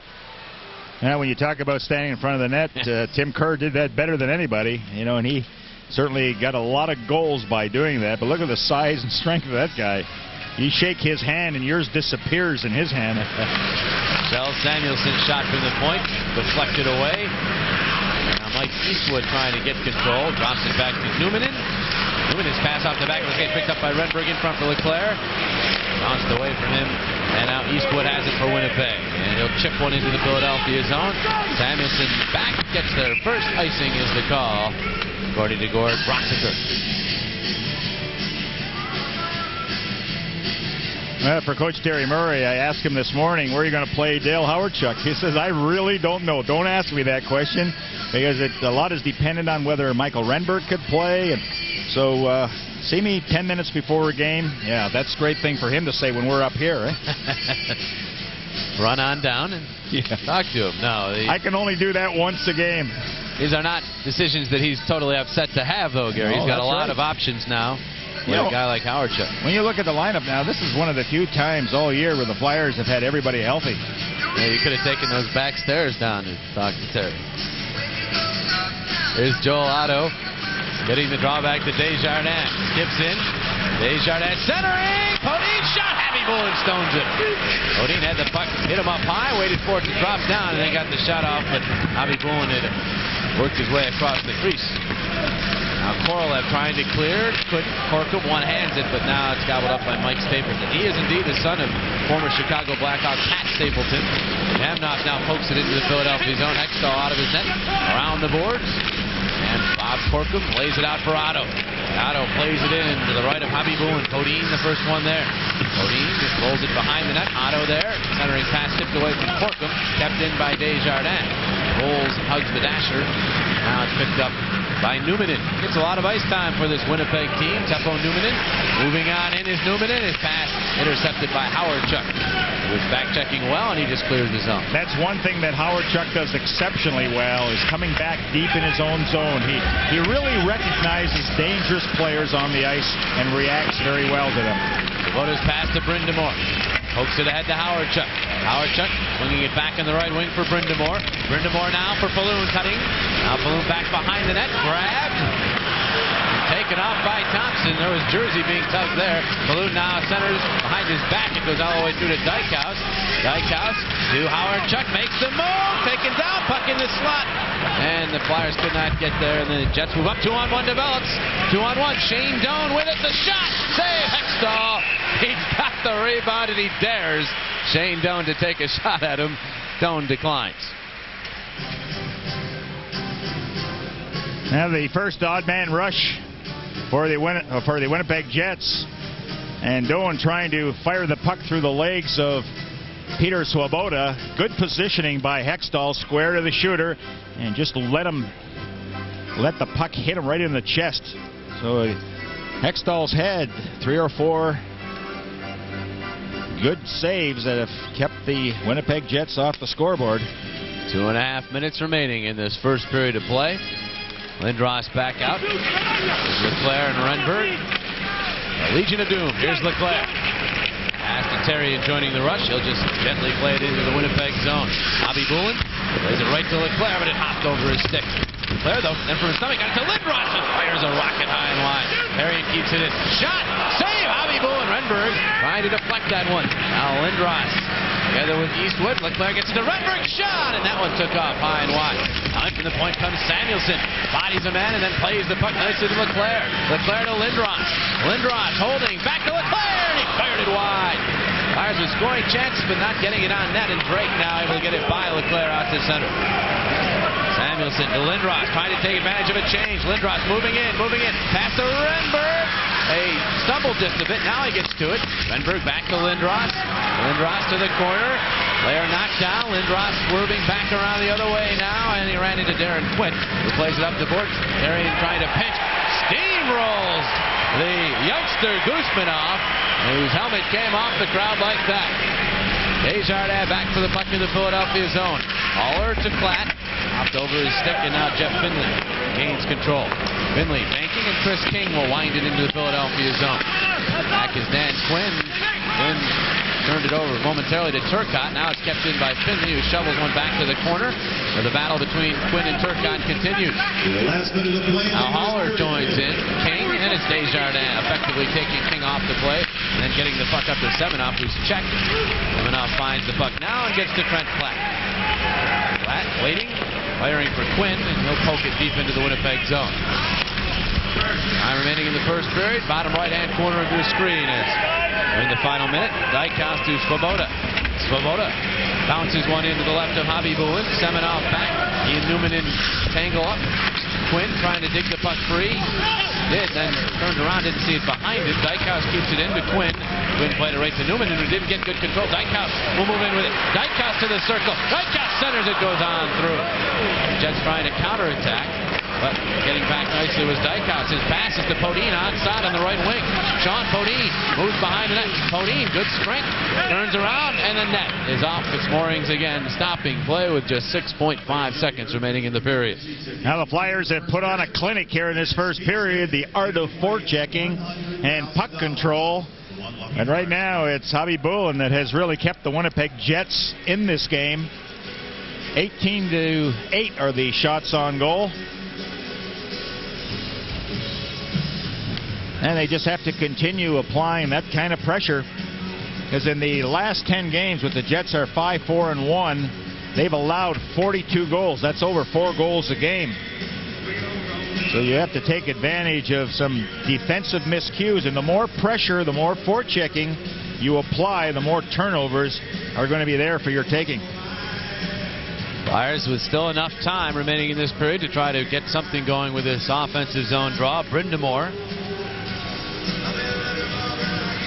on the face-off against Eastwood, got it back to Desjardins, bounces one toward the net. Lindros tried to get a shot off, it was blocked as Lindros was falling down as he took that shot. First period comes to its conclusion, a very solid period for Eric Lindros and his Philadelphia Flyers as they take a 1-0 lead to the locker room. Let's go downstairs to Ken Adelberger and see what's coming up between periods 1 and 2. Ken? Well, Jim, as you might have imagined, we'll be in conversation with that former Jet and newest Flyer on the lineup tonight, number 18, Dale Hawerchuk. We spoke to him earlier tonight. We'll talk about these upcoming Flyer days. Plus, we'll check out the NHL this afternoon, and Gary will have analysis. It's intermission time. Flyers have a 1-0 lead. The new Plymouth Voyager was named Automobile Magazine's All-Star Minivan for 1996. Car and Driver ranked it in their 10 best automobiles of 1996. And not only does it surpass other minivans on the road, but with a 3-liter, 150 horsepower V6 engine, it has 36 times the cargo space of a Porsche 911 for about 1/3 of the price.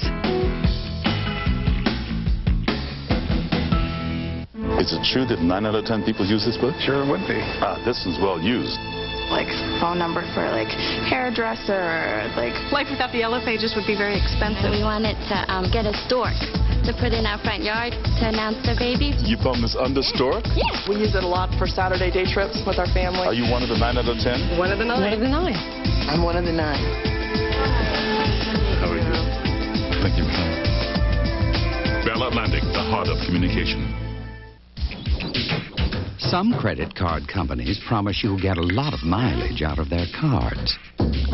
But at Discover Card, we offer something you can really use. The Cashback Bonus Award. In fact, we've given our card members over $500 million already. And the more you use your card, the more you get back. So the next time you travel, put more than just miles under your belt. It pays to Discover, the card that pays you back. Use it where you see the Novus sign. You know us. We're Core States Bank. But you may not know about our new Core States check card. See? Looks like a credit card. But it's not, because it works like a check, only easier. The amount you spend wherever you see a Visa sign is automatically deducted from your checking account. So there's no bill at the end of the month. Ever. Is that easy or what? Sign up for your Core States check card today. Oh, I forgot. The card that works like a check, only easier.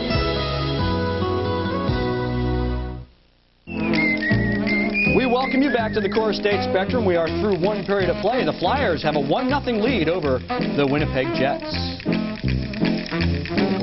Globies, yeah, the Harlem Globetrotters. What do you know, on ice? That must be a first. It's a Core State Spectrum first. They, of course, are in town this weekend. Another performance here at the Core State Spectrum this afternoon. They are entertaining many. As are the Flyers through the first period. Indeed, they've come out with guns ablazing. 18 shots on goal. Nikolai Habibulin saved them all but one. Another hot goaltender, at least through the first 20 minutes. Anyway, let's go up to the broadcast booth. Jim and Gary, you guys got that keen eye and always analytical mind. What were your first period impressions? I think you're right on, Ken. Another hot goaltender for the Philadelphia Flyers to deal with. But, Gary, when you look at that first period, the Flyers have to be happy they had the new player come in. He seemed to fit in very well, Dale Hawerchuk, and they got a lot of good pressure. Yeah, he'll certainly help, Jim. And, you know, when you analyze a period, you look at face-offs won, the Flyers dominated the face-off, instant control, the pressure was there, a lot of good forechecking, set up scoring chances. I refuse from this point on to give credit to the goaltenders. I'm going to say they got to sharpen up their shooting. They've got to start picking the corners and putting them in. And they will in the second period. All right, so according to this guy, Ken, we're wrong. It's not hot goaltenders. It's not the goaltending. It's the shooters. Okay, it's the shooters, Ken. You heard him. All right, we got 40 minutes to go. Come on, you shooters. Pick those corners. Shelf it. Let's go. Well, of course, one of those shooters is a former Jet, now the newest Flyer. He is Dale Hawerchuk. How ironic is it that his first game with his new team is against the team that he's had such a storied past? He is Mr. Everything for the Winnipeg Jets, and now he has great hopes as a Flyer. Let's go back and take a little further look at the storied past of Hawerchuk. In his younger days, Dale Hawerchuk was one of the NHL's consistent scoring threats. 7 times he scored 40 or more. 5 straight years he racked up 100 points. His numbers were big, but Winnipeg was small. Dale never received the recognition he deserved. His numbers have tailed off, more so in just the last 2 years. After all, 15 years is a long time. He's 32 now, but Dale still has a lot to offer. Been talking to the coach here, Terry Murray. I mean, he seems like he wants to let me go a little bit, so there's no question under Mike's system, offensively, you're a little bit fenced in, but we'll see how that goes. Yeah, like I said, my bio is pretty good, but I still want to put a Stanley Cup or 2 under that, and that's my drive right now, and that's why I'm excited to be here. Have you and the coach talked about a role, about responsibility? A little bit, but this has all happened so fast. I mean, we're talking from red-eye flight to quick morning skate and trying to catch a few Z's this afternoon at game time. We'll let things settle in a bit. Where'd you find out? You're in San Jose. How's the news broken to you? Well, Philly. Yeah, I was in my hotel room getting ready to bunk down for the afternoon. We had a game that night against San Jose, and Mike called, and you know, it's history now. We got to move on. A curious thing, and you and I have talked about this before when you were with Winnipeg. Winnipeg, a small market. You're putting up good numbers. You're perhaps one of the best-kept secrets around the National Hockey League. A lot of people don't know about you. You said it never really bothered you in previous interviews. But then you go into Buffalo, and Pat LaFontaine is the guy there. You're kind of back in the shadows. Same in St. Louis with Hully and Gretzky. Never bothered you? No, I don't have a problem. I mean, my drive... Same thing's going to happen here, obviously, too, with Eric. And rightfully so. I mean, Eric, he's one of the great players of the game right now. And I want to be a part of a winner, and I think I can contribute. And as far as roles go, you know, time will tell what my role will be. But I want to fit in with this team, and try and just gel in as quickly as possible, and like everybody else in that room, my goal is the Stanley Cup. Well, his Flyer career is just 20 minutes old, and it looks like, yeah, he's fit in pretty well. He's 32 years old. Hey, that's not old at all. This guy still has a lot of hockey left in him. 15th year in the National Hockey League. Dale Hawerchuk hoping to solve some of the Flyers' offensive woes. Our score here at the Core State Spectrum after one period of play. Flyers indeed do have the lead, 1-0. Over Hawerchuk's former team, the Winnipeg Jets. Hey, number 66, what are you doing picking up number 57? He is Mario Lemieux. We'll check the highlights from this afternoon when we return. Hey, guys, what do they call this, Bud? Ice? Ice brewed. No, the bottle looks like ice. The bottle does look like ice. It's ice brewed, just the bedhead. The bottle is jagged and it looks like ice. Ice brewed. Jagged. Hey, you guys! Take it outside. Okay, Coach. Bud Ice, the official beer of the Hanson brothers. Stupid machine took my quarter. Whether you're negotiating a deal, Okay, if you're good, I'll read you a story. Come on, make it 2. calling in an order, Skip the strawberry. We want chocolate. scheduling a meeting, I'm at the Big Artichokes. or simply checking in with the boss, Honey, is it okay if I stay another half hour? the most important thing Hello? is that the call goes through. A mobile phone is only as good as the system it's on. Choose Bell Atlantic 9X Mobile. Call 1-800-255-BELL. Hugh McAddick here with presidential hopeful Mike Hall. Mike, what are your views on McDonald's Filet-O-Fish and McChicken sandwich? Well, I stand for the... What? Don't you just love them? And they're on sale. Right now, get a Filet-O-Fish or McChicken for just 89 cents when you buy large fries. That's great, but America craves change. That's why I crave them. They're a great change of pace. Or in the morning, get a sausage McMuffin with egg for 89 cents. But what about the issues? Issues? Bless you. The Great American Sandwich Sale for a very short time at McDonald's.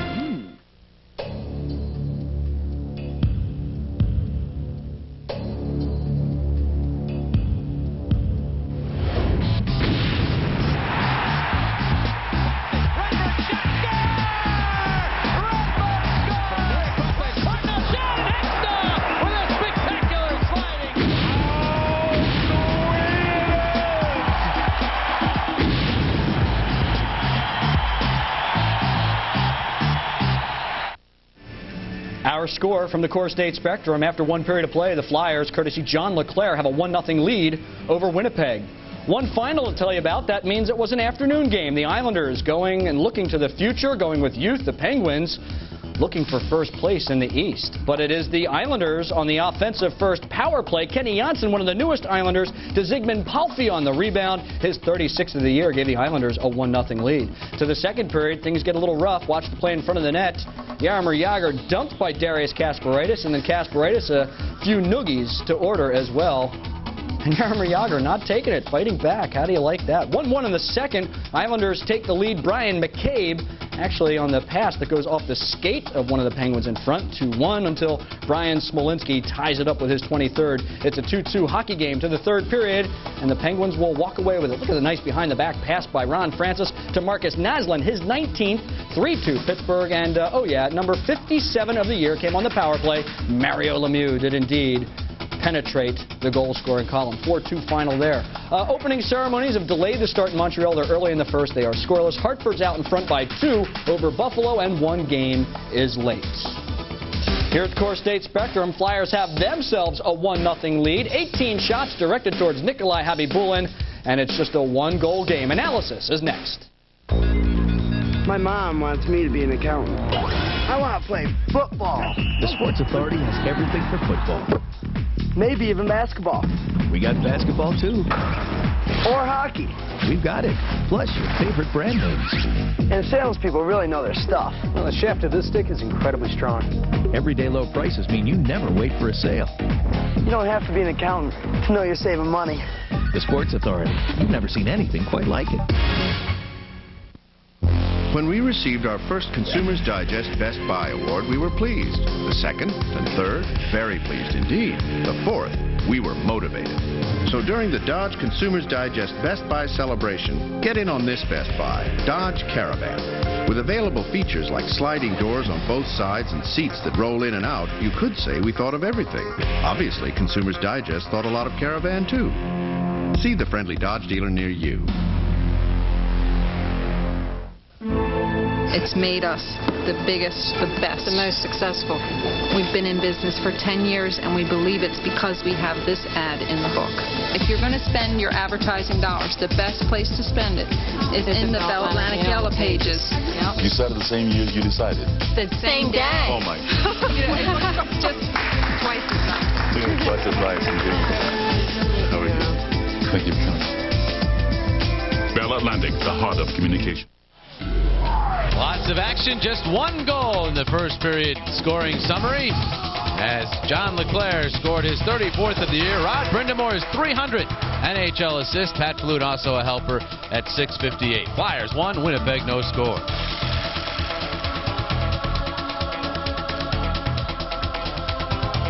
One of the worst things you can do is turn the puck over just outside your blue line. That's what happens to the Winnipeg Jets here as the Flyers battle for the puck. Falloon ends up with the puck, and they immediately go to the attack. And Falloon makes a nice drop pass. Stop it right here. And from this position, that's when you have to direct the shot at the net, which Brindamore fires. Hobby Bullen just gets a piece of it, and it caroms off in the corner.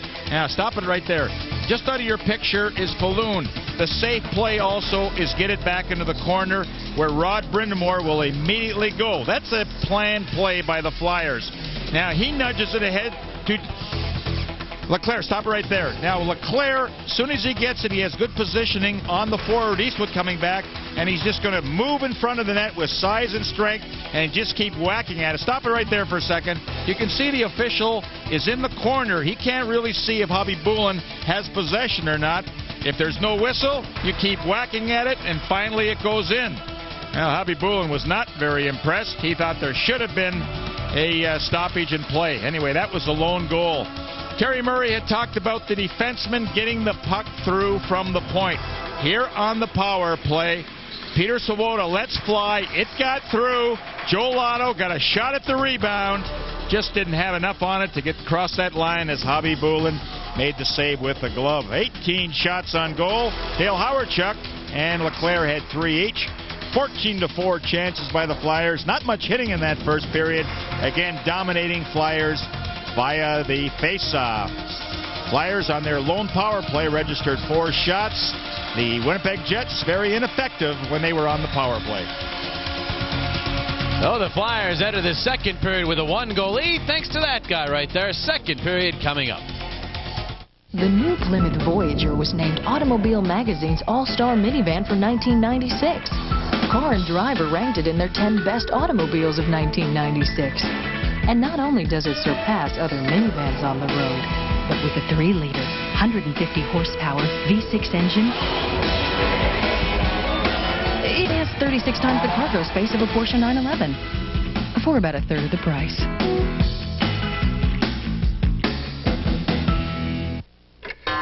You never really know when you'll need cash. That's why you need a Discover card. Use your card to get cash during business hours from financial institutions and select merchant locations, or 24 hours a day from thousands of ATMs. The Discover card. Because when you need cash, timing is everything. It pays to Discover, the card that pays you back. Use it where you see the Novus sign.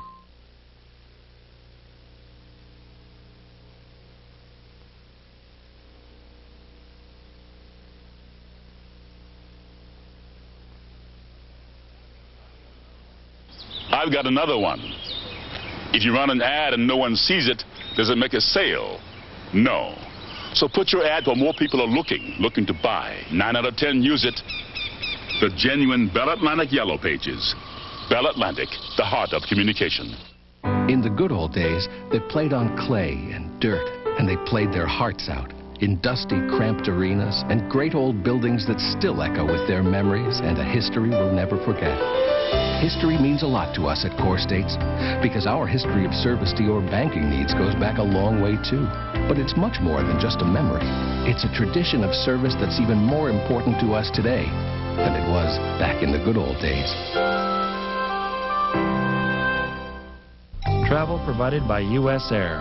U.S. Air offers the only daily non-stop service between Philadelphia and Frankfurt, Germany. John LeClair, the only goal thus far as we start the second period. Kind of interesting with Dale Hawerchuk. He got the call when he was with the St. Louis Blues in San Jose, caught the red eye. Left around midnight, arrived early this morning, attended practice. So he hasn't had a lot of sleep, has he? No, he added up about 3 hours sleep, but he figured adrenaline would carry him tonight. He is very excited to be a member of the Philadelphia Flyers.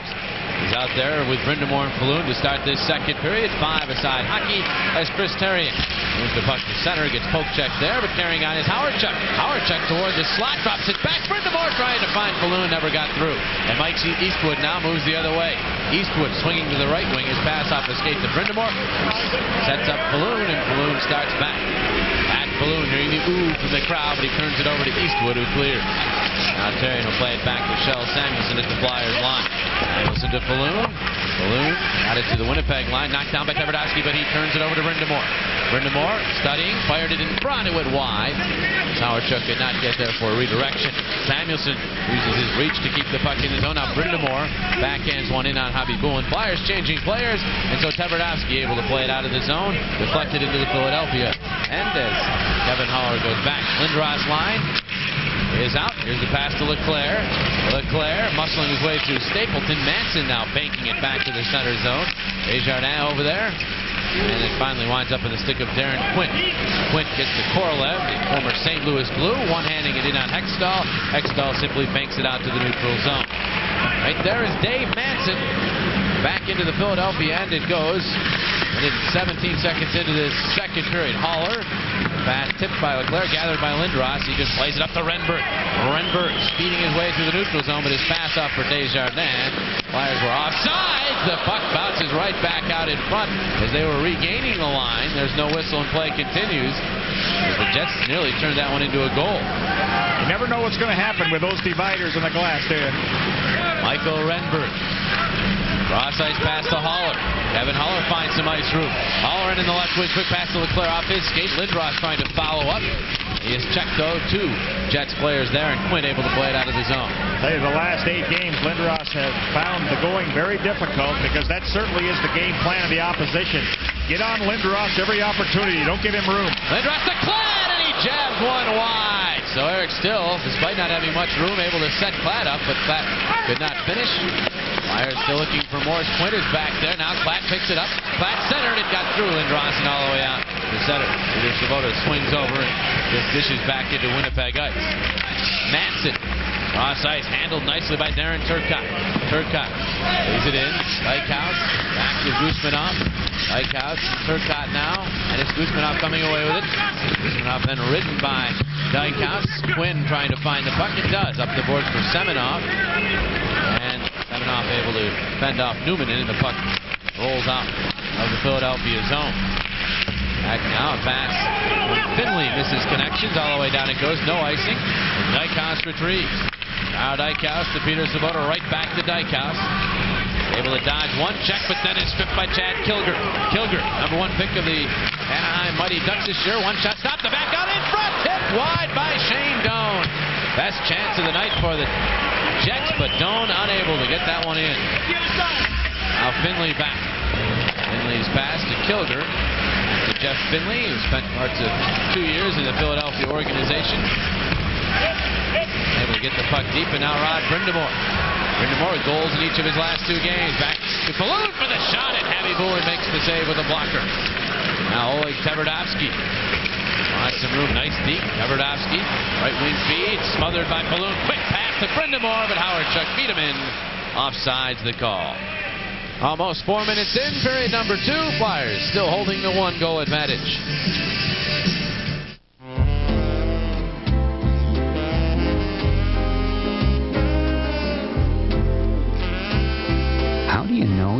love the taste of these fries? That's how.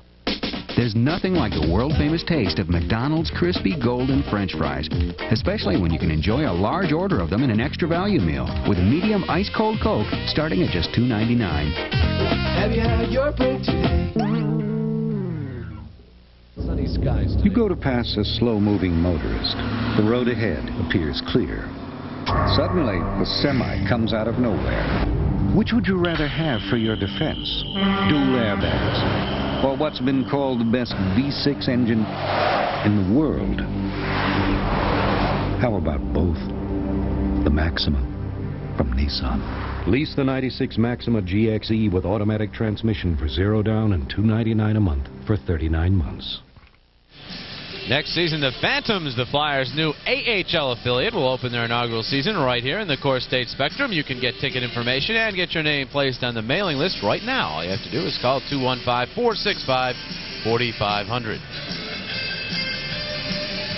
1-0 hockey game as the Flyers, of course, play out their final season here at the Core State Spectrum before moving across the street to the Core State Center. This is the troublesome period for the Jets. They've given up 97 goals in the second period. Dallas Drake plays it. Brent Thompson. Thompson for Darren Shannon, sending it cross ice. Drake reaching for it, but Corkum takes it away. Corkum checked from behind, but Podin will drill it in to the Winnipeg zone. Otto racing over, could not catch up to that. Shannon after it in center. Shannon gets to Drake, who flings all the way into the Philadelphia zone. Gets to the first one there. Eastwood around behind. Samuelson, nice play. To Otto, but Otto's pass too far for Podin. Goes all the way down. This is icing on Philadelphia as Tverdovsky gets there. Hey, boys. Tonight, one lucky Prism subscriber will win one pair of tickets to the Phillies home opener. That's if your number is 127148. Call 1-800-887-CLUB to redeem your prize. A second chance lottery is held every month. To enter, send a postcard with your name, address, and phone number to the address on your screen. Good luck, and thanks for watching Prism. Another sellout crowd on hand at the Core State Spectrum. The only visit this season and the final visit ever by the Winnipeg Jets. Take on Terry Murray's Flyers. And the Flyers still have the third best record at home in the Eastern Conference. There's Michael Renberg, had it poke checked away, but Desjardins gets to Leclerc. Leclerc moves in, dropped it back for Desjardins. He'll just scoop it deep. Renberg being interfered with pretty well, but that's not obstruction, says Terry Gregson. And Lindros, centering pass intercepted. Korolev the other way. Throw Korolev to Stapleton. Stapleton trying to center. Desjardins cuts that up, peeks around to check, and the ice opens up for him. 3-on-2 for the Flyers. Desjardins to Renberg. Didn't get it back to Desjardins. Now Eric's got it. To Renberg in front. Lindros shot! And it was blocked in front by either Stapleton or Hobby Bolin. Lindros now with a move, trying to move out of the corner. Pass in front. Backhand to Renberg. Save. Rebound Leclerc. Hobby Bolin able to keep his pad there to make the stop. Now Renberg muscles his way in front. Taken down. No call. 3-on-2 the other way. Now 3-on-3 as Leclerc is getting back. Stapleton right wing for Korolev. Korolev all the way around to the high slot. Korolev winds it. Fires. Arm save. Hextall. And now Leclerc will set it up to Lindros, who fires cross ice. Renberg's on his way to the bench. Intercepted by Jim McKenzie. His pass intercepted by Holland. Holland to Lindros. His pass goes off the skate. And the Jets have it. There's Shane Doan to Kilger. Over skates. And Eric Desjardins now has it. Desjardins moving up. Pass to Lindros. Couldn't handle it. The Winnipeg line. Goes after it now. Takes. Went into the boards hard. Manson and Lindros now behind the net. Puck rolls around to Eichhout. Eichhout did not get the puck deep, and McKenzie flutters it out to the neutral zone. A dangerous bouncing puck, but the Jets go in ahead of it, and so offsides the call.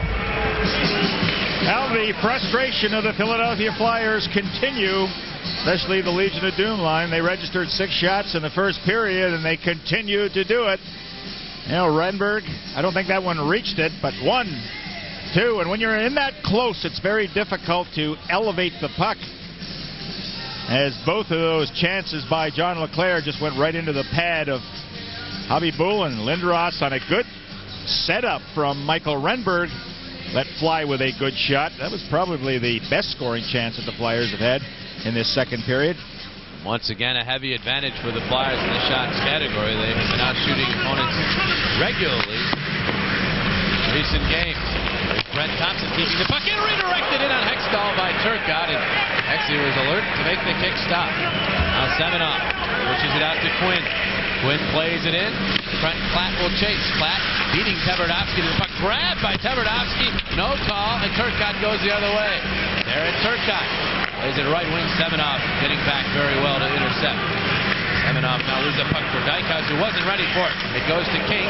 King plays it back around to Turcotte in front. It's loose side of the net. And now it winds up underneath a couple of players right beside Ron Hextall. Trent Platt on top of the puck, and so a whistle.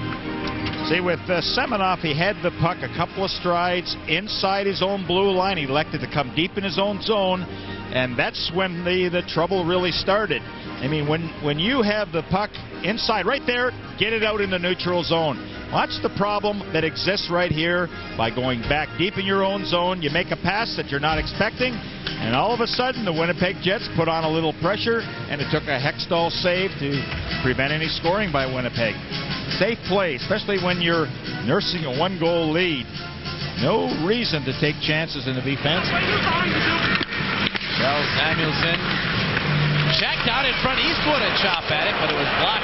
Flyers counterattack. It's 3-on-3. Brindamore moving up. Brindamore for Hawerchuk. Lets it go to Brindamore. Wide fires. Arm save. Bobby Bullen.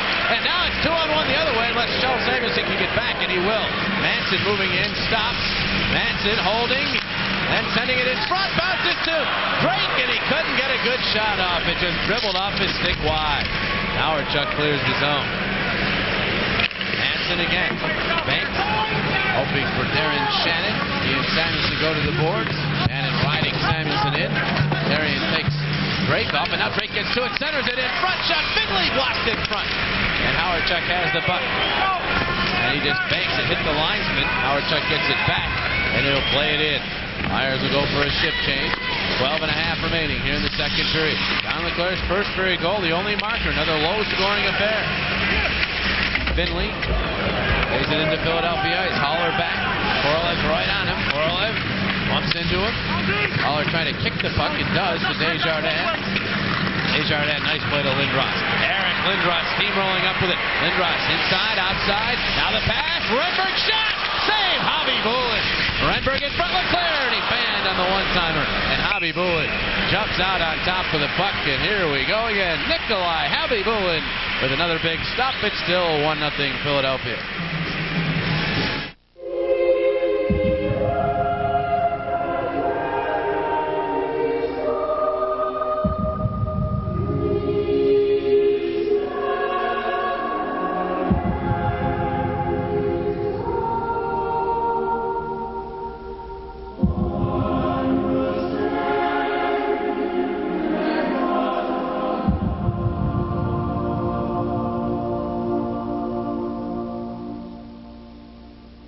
You work hard to own a $30,000 luxury car.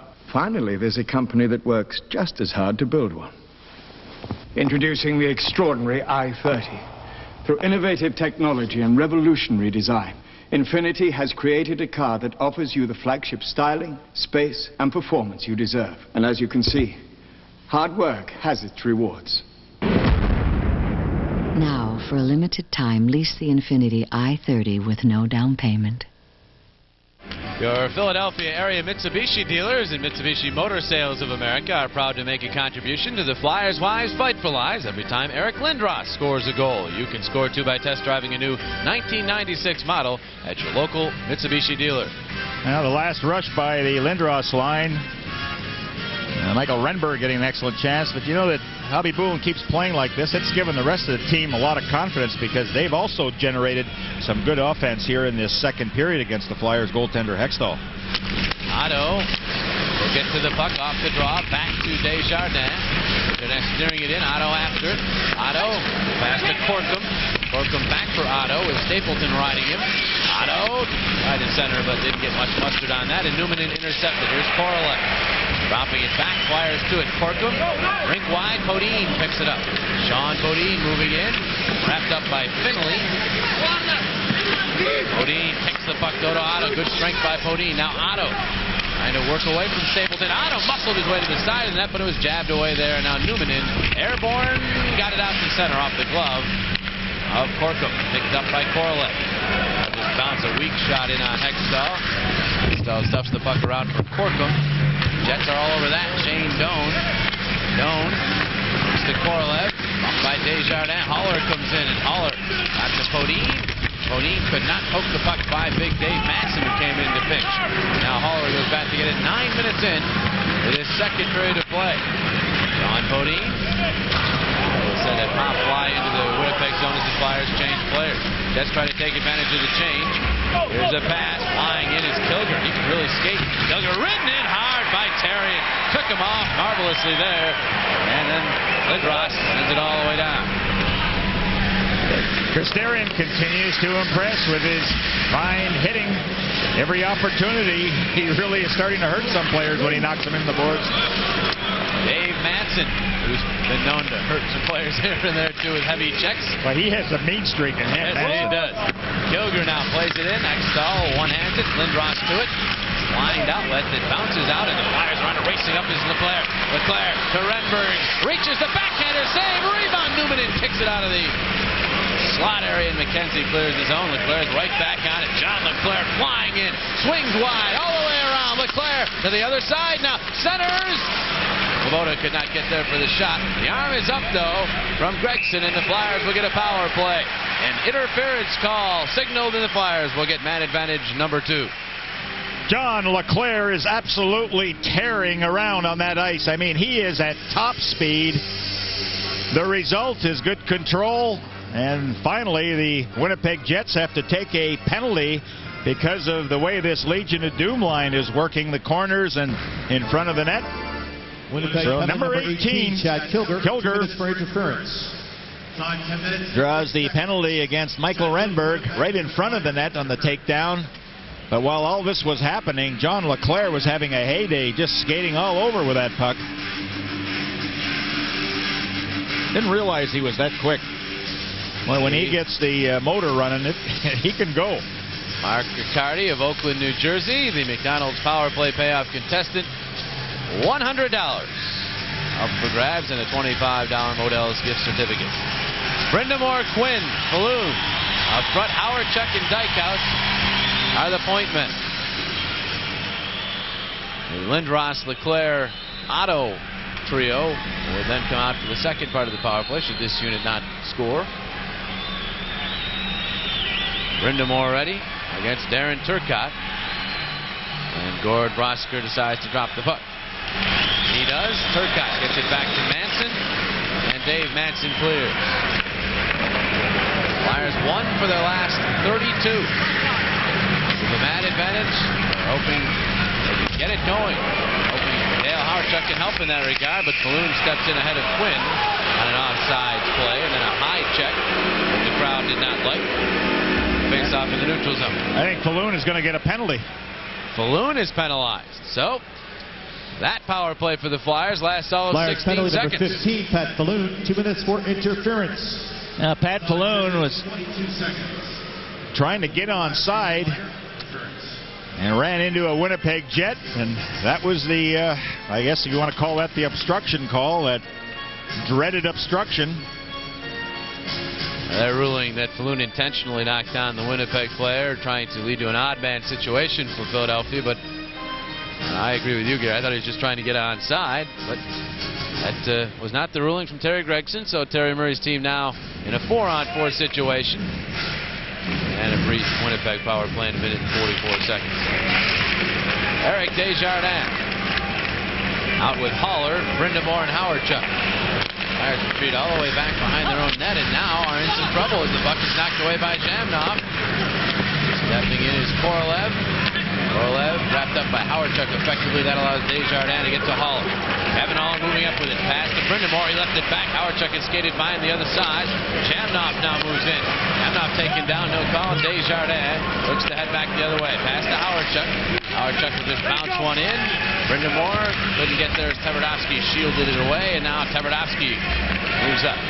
Oleg Tverdovsky trying to make the move. Got around Desjardins, but Hextall was there to poke it away. And poke it to the corner now. Haller checked by Korolev. Desjardins comes in to help him out. He should have had Master Lindros. Eric Lindros roaring out to center, 2-on-2 with Brendan Moore. Lindros spinning wide, bending off the check with one arm, controlling the puck with the other. Lindros still has it. Lindros centering, Dykos couldn't direct it in. And now Dallas breaks to Newman in, and Newman in clears it out. 35 seconds remaining in the 4-on-4 situation. Dykos to Svoboda. Svoboda for Podin. Did not control at the Winnipeg line. Newman and now to Turcotte, 2-on-2 to the Flyers zone. Turcotte drop pass that got cut up in his own skates, and now Dykos banks, couldn't clear. Dallas Drake has it. Dykos goes down, and Dykos appears injured. So play stopped due to the injury to Dykos. He'll get some attention from John Worley. We'll be back. I don't know how he's pulling this off. Our businesses are grossing about the same, and we're both looking at the same margins. So just when I think we're on an even playing field, he turns around and raises enough capital to develop an entirely new hull design. Who's he working with? What's he have that we don't have? Payne Weber. Invest with more intelligence. We don't have time to show you all the reasons to take Amtrak's Metroliner to Washington. So for now, here are 17 of them. More departures every business day. Metroliner, the smarter shuttle. Meet a cop who uses all 5 of his senses like weapons. They call him the Sentinel. Premieres Wednesday, March 20th at 8 on UPN. Now, number 11, Drake, has Dykos sized up and rams him into the boards. You know, the elbow. But for a moment there, I thought that Carl had been hit in the stomach and, you know, lost his breath, lost his wind. But he skated back to the players' bench and seems to be all right. No, he's gone. Did he go to the dressing room? He's gone to the locker room, and we'll try to get a report. But the arm was in such an awkward position. 15 seconds remaining on the penalty to Chad Kilger, and then a 16-second power play will ensue for Winnipeg. Flyers would like to have the puck the other end of the ice when that starts, so that the Jets cannot get organized. All right, just when the Flyers get back to full strength for only, I think, the second or third time this year, Carl Dykos goes to the dressing room. We just hope that it's not a serious injury. Joel Otto and Alexei Zhamnov. And Otto just punches it out, and Lindros racing up. He was hooked, gets free of the hook, and now gets to the puck. Manson trying to size him up. Manson around the neck, but there is Lindros handing it off to Samuelson. Taken down, penalty. Penalty on Manson, who is darting over toward Gregson. He doesn't like the call at all.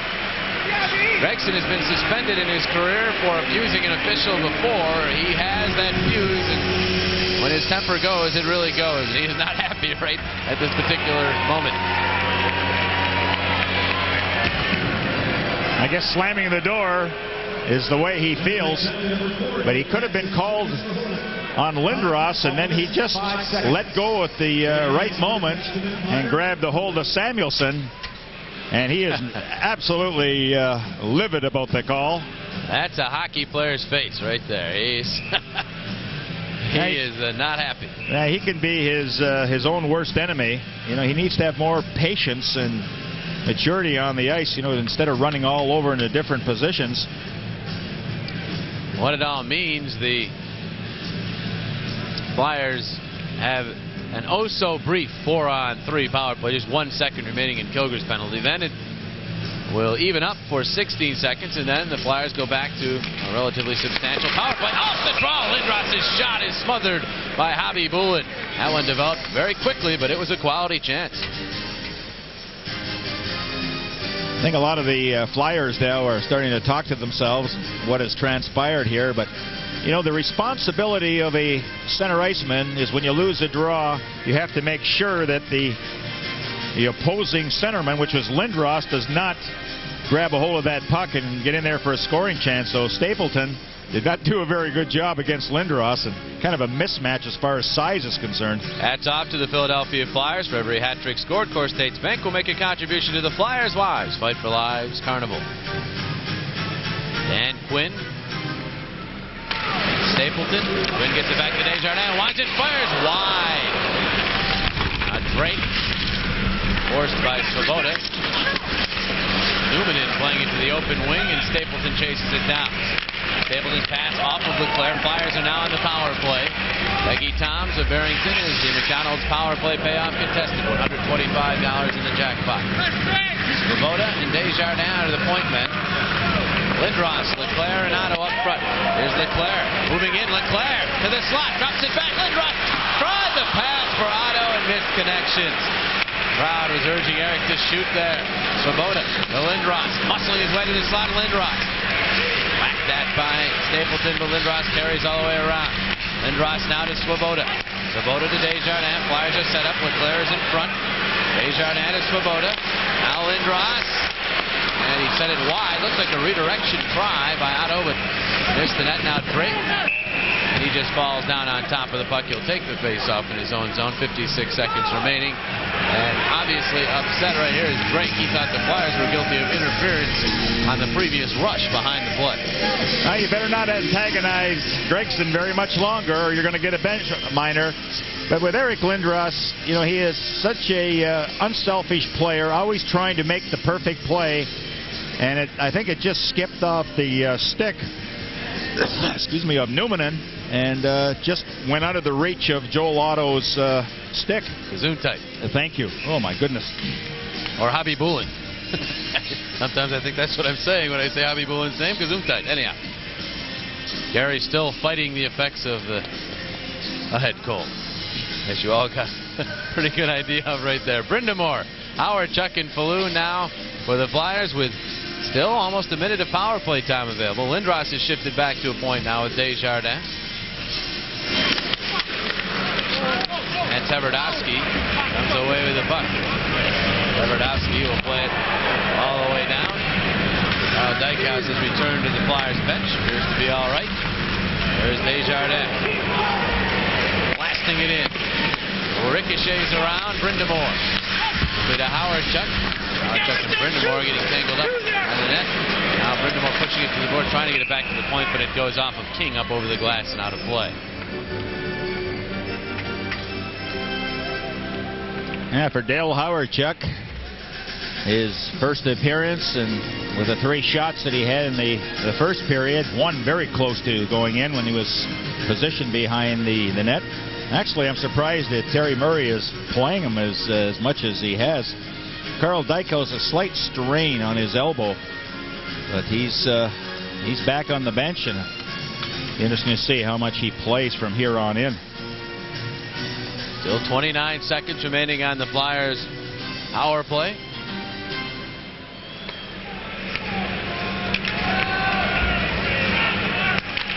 Brindamore to Desjardins. Cross ice one time to Lindros. Didn't get a good one on that. Brindamore pushes it to Falloon, but Falloon is checked from behind, and the Jets do not clear. Great job by Desjardins to keep it in. Now Hawerchuk winds, and then his pass, I believe, went toward the slot and then bounced out to center. Lindros carries it back in onside. Lindros holding. Waiting. Continues to wait. Nothing opening up via the pass route. It's to Desjardins. Here's a shot deflected. It's up over the glass and out of play as the power play has come to an end. Jets back to full strength as Manson is back on the ice. Hey, when Lindros had the puck in the corner, now it's the responsibility of the other 4 guys on the ice. They have to get away from their checks, get into that dead zone or the opening zone, and create an opening for Lindros. You see, they're skating, but they're skating right into traffic. They've got to get away and give Lindros an out. And finally, it was to Desjardins, but the shot hit Chris King and went into the crowd. Flyers are officially 0 for 4. They had a 1-second power play when things aren't going well. Yeah, that's you get 1-second power plays that not good for the averages. Yeah, charged against your record. 1 for their last 35. Now they battle on, and it's Brett Thompson who comes away with the puck. Shamnoff accepts the pass. Pushes it to Thompson. Thompson stopped by Samuelson. Samuelson couldn't get it through the traffic along the boards. Now you've got 5 players just trying to work the puck away. Finally, it's chipped into the Philadelphia zone. Therrien goes back for it. Therrien's outlet hit his stick. Taverdowski, but he is wedged off by Corkum. Shell Samuelson now lugs towards center. Loose stick out there. Shell Samuelson moves up and fires in. Klatt. Bumped by Thompson. Semenoff back for Klatt. And Klatt now grabbed by Thompson. Thompson goes out. Klatt got it to Semenoff. Semenoff in front. Deflected away from Klatt by Shamnoff. And out to center and all the way down it goes. 5 minutes remaining in the second period. Flyers have the only goal of the game. Not a lot of chances in the last couple of moments as Aaron Quint hits to McKenzie. McKenzie backhands to the red line. Dykowski back out. Pass makes its way to Otto. Cross ice. Otto Podin will go back for it. Wind and fire wide. Rolls to Otto. Otto plays it back to the corner. Flyers are there. Renberg. Renberg for Podin. It bounces to him. Podin shot save. Hobby Bowen rebound. Bounces to Dykowski. Shot wide. He missed the net. Now Otto has his stick being held by the goaltender. Drexen says play on. He's in the wrong position. He couldn't see it. Podin center. Shot. And somehow Otto denied from in close. And the Jets clear it out again. Haller banks to Renberg. Renberg finds some room. Knocked down from Mike. Gets back up. Poke check. And it rolls out to the center zone. Otto trying to work it out of skates there, but instead the Jets clear it. It goes off a stick, up over the glass, and out of play. Just over 4 remaining. Second period. It's still John LeClair's goal is the only marker. You go to pass a slow-moving motorist. The road ahead appears clear. Suddenly, the semi comes out of nowhere.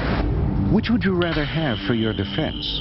Dual airbags, or what's been called the best V6 engine in the world? How about both? The Maxima from Nissan. Lease the 96 Maxima GXE with automatic transmission for 0 down and $299 a month for 39 months. We don't have time to show you all the reasons to take Amtrak's Metroliner to Washington. So for now, here are 17 of them. More departures every business day. Metroliner, the smarter shuttle. If you think the scales of justice are out of balance, Detective Mac Swift is here to even things up. Swift Justice. Wednesday, March 20th at 9 on UPN. You'll have the opportunity to see the best hockey players in the world compete for 3 games starting on August the 31st when the Core State Center hosts its first ever event, the World Cup of Hockey. You want to be part of all the action, so call the Flyers at 215-755-9700 for more information.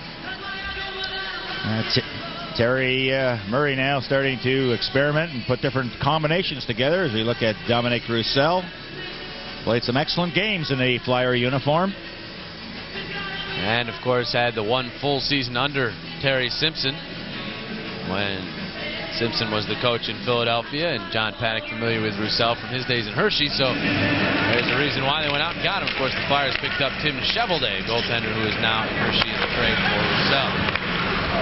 Flyers Eric Lindros will get it deep into the Winnipeg zone, and now picked up Drake. 2-on-1, Drake will wind and fire. Oh, Hextall got just enough of it to deflect it away. And now Therrien to Samuelson, quickly for Lindros, jabs it, it bounces to the slot. LeClair couldn't quite get there, and the Jets clear the zone. Therrien hustling back for it, off glass to LeClair, who has really got a jump in his step. LeClair dropped it back, Lindros couldn't play it away, though, from Shannon, and Darren Shannon now rockets one into the Philadelphia zone off a teammate. Samuelson back to play it around. Therrien won't catch up to it. Shoulders Shannon, and Therrien plays it out of the zone. Good play by the second-year defenseman.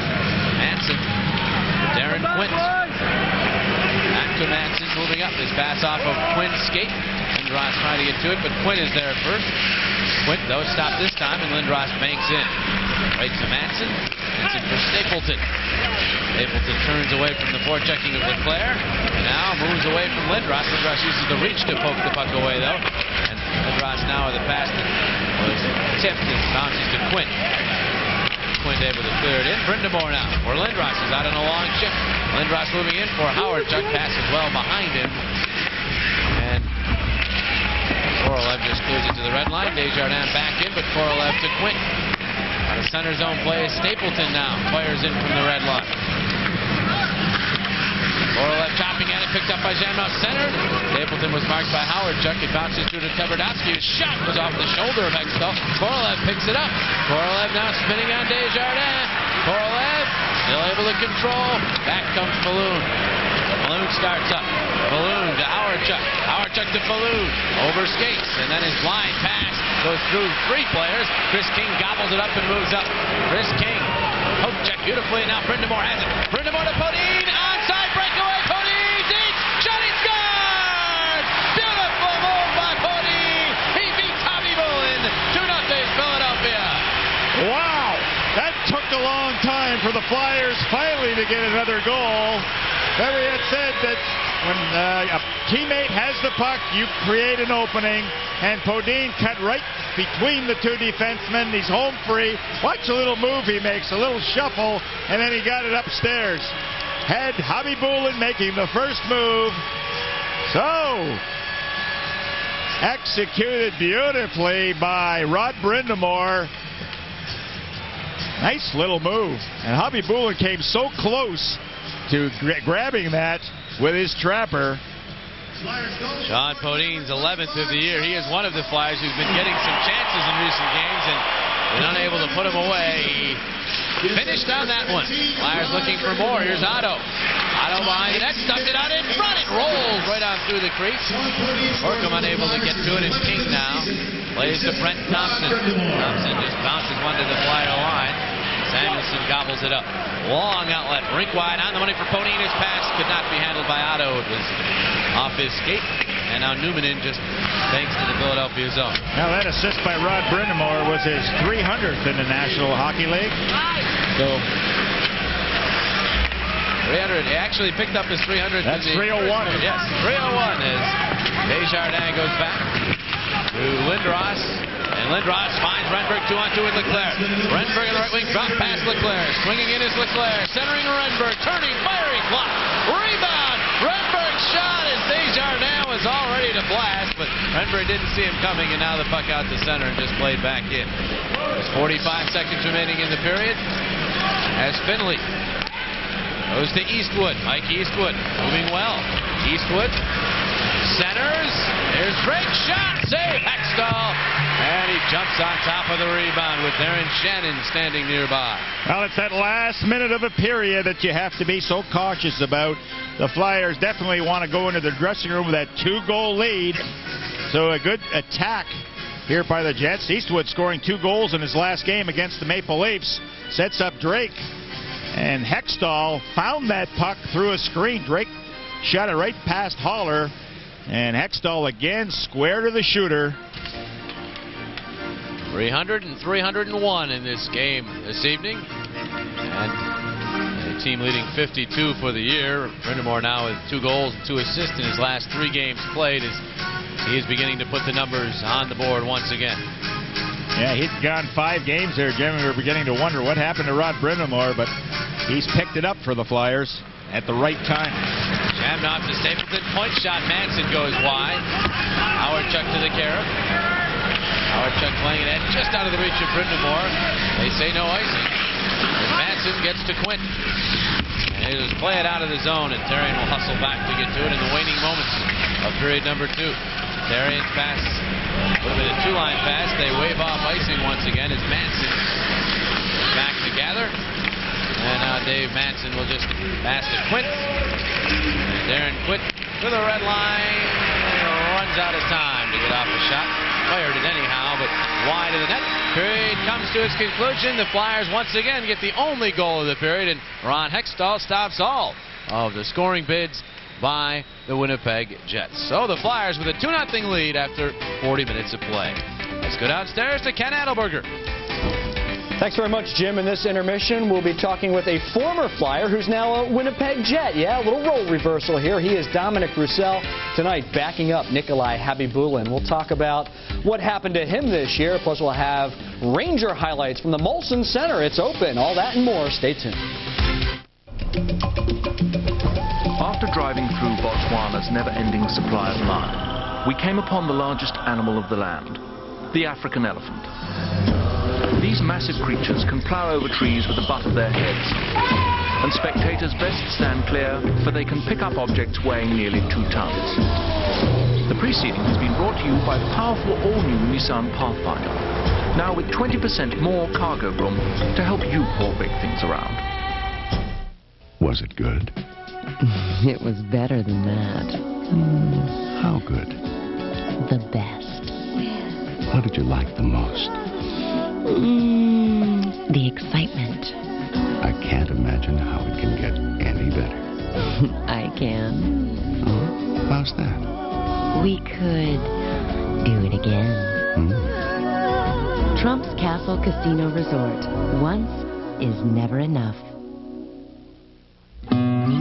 He travels for days to the farthest reaches of South America.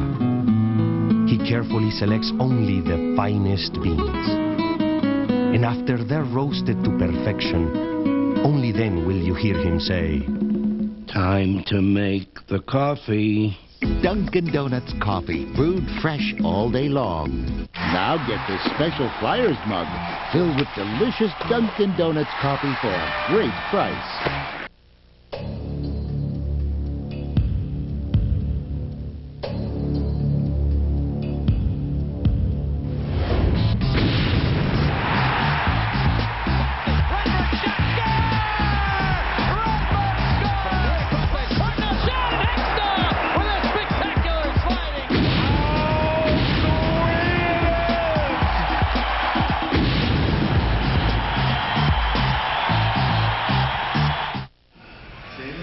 40 minutes of play now complete from the Core State Spectrum. The Flyers have added another. It's 2-0 over Winnipeg.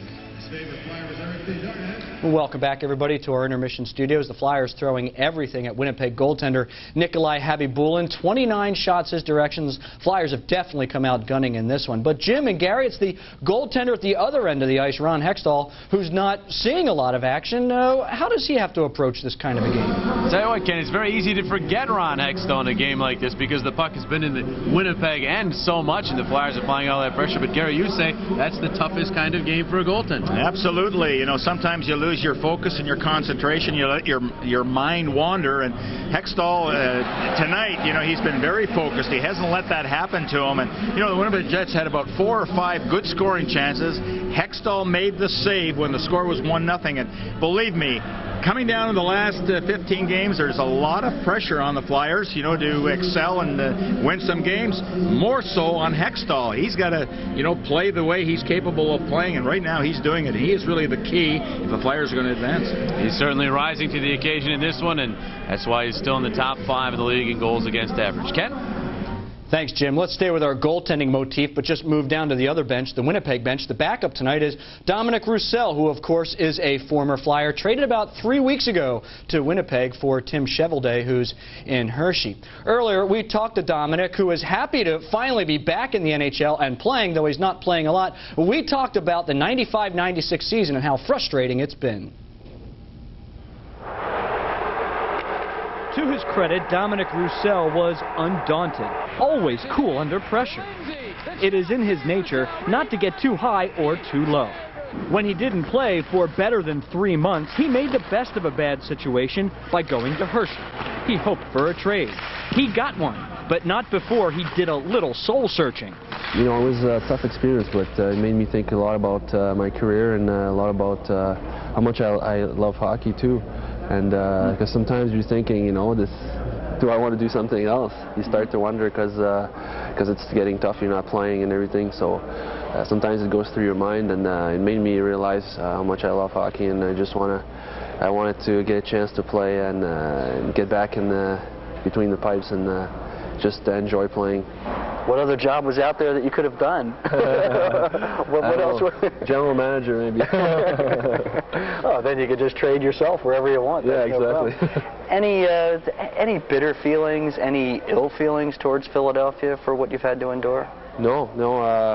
I'm not a kind of person that would hold those kind of feelings, and I've got some great memories from the organization and the team, and it's a great organization, and you know, I've been treated well. You know, pretty much the whole time. This year was a tougher year, but I mean, it happens, and you know, I just have good souvenirs there, and I want to keep good souvenirs also of everybody and the fans, the players, and the organization.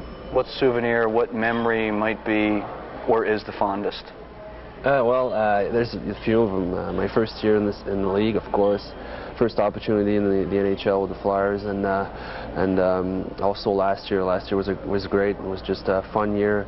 Everybody played great, and the playoffs, the way we played in the playoffs, and the good team spirit that we had going on. And I think last year's got to be the best year for me, and the best souvenirs was last year.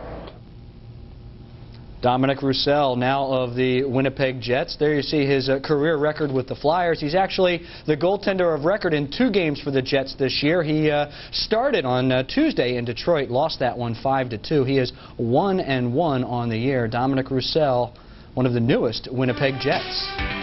Our score here at Core State Spectrum, Dom's team is down by 2. The Flyers have the lead. And in Montreal, the torch has been passed. Another chapter in Montreal Canadiens history is being rewritten. We'll have the highlights, the first game from the Molson Center, when we return. Go Flyers! It's a big game for the Flyers. The fans are ready. The ice is ready. And they're ready to drop the puck.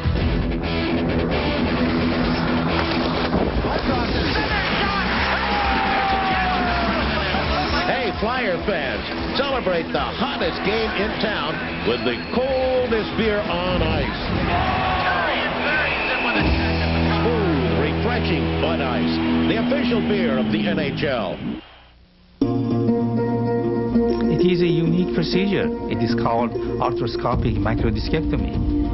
And with the skill and tools we have developed, we can use this minimally invasive technique to remove the damaged disc without harming the healthy tissue.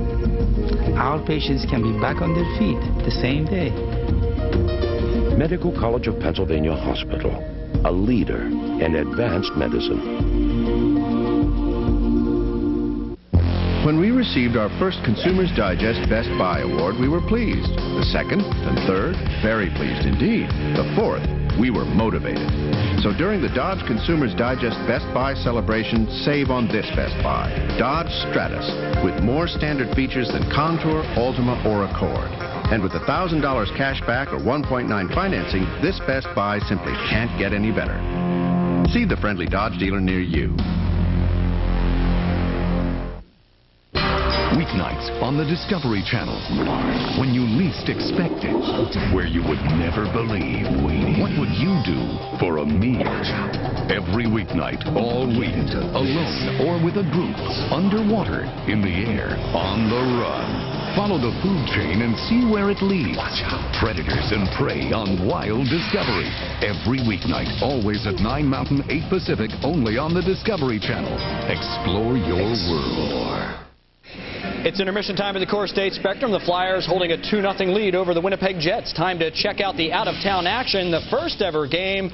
Pull the curtain up on the new Molson Center. The Montreal Canadiens have a new home, replete with fireworks and spotlights, the whole bit. Hey, also a debut for a couple of new Rangers. Marty McSorley, a typical shift, takes a penalty there on Mark Recchi and then goes knee-to-knee with Andrei Kovalenko. Kovalenko did not return. First period action, first goal at the Molson Center. Vincent Damphousse, he's the answer to the trivia question. Remember it for years to come. That made it 1-0.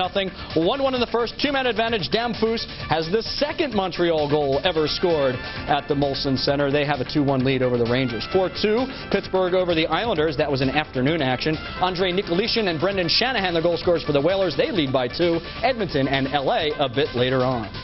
Here at Core State Spectrum, the Flyers breathing a little easier because of this goal by Shawn Podin. It's 2-0 when we return. Gary Dornhofer has analysis. Life's adventures can take you anywhere, and it's so much easier to get there in a Ford Explorer with switch-on all-wheel drive. It's the top-selling sport utility with standard dual airbags, as well as the roomiest interior. Plus, Explorer has the highest quality of any compact sport utility. Your Ford dealers, the driven one. The new Ford Explorer, far and away the best the world has to offer. Club box seats at the new Core State Center come with a private entrance, private bar, restroom, and great views of the action. And just as important, they're affordable for small businesses. Like buying a luxury suite one seat at a time. Speaking of time, by the time construction is finished on the Core State Center, club box seats will be all sold out. Kind of makes you think. Call today, 215-389-9500.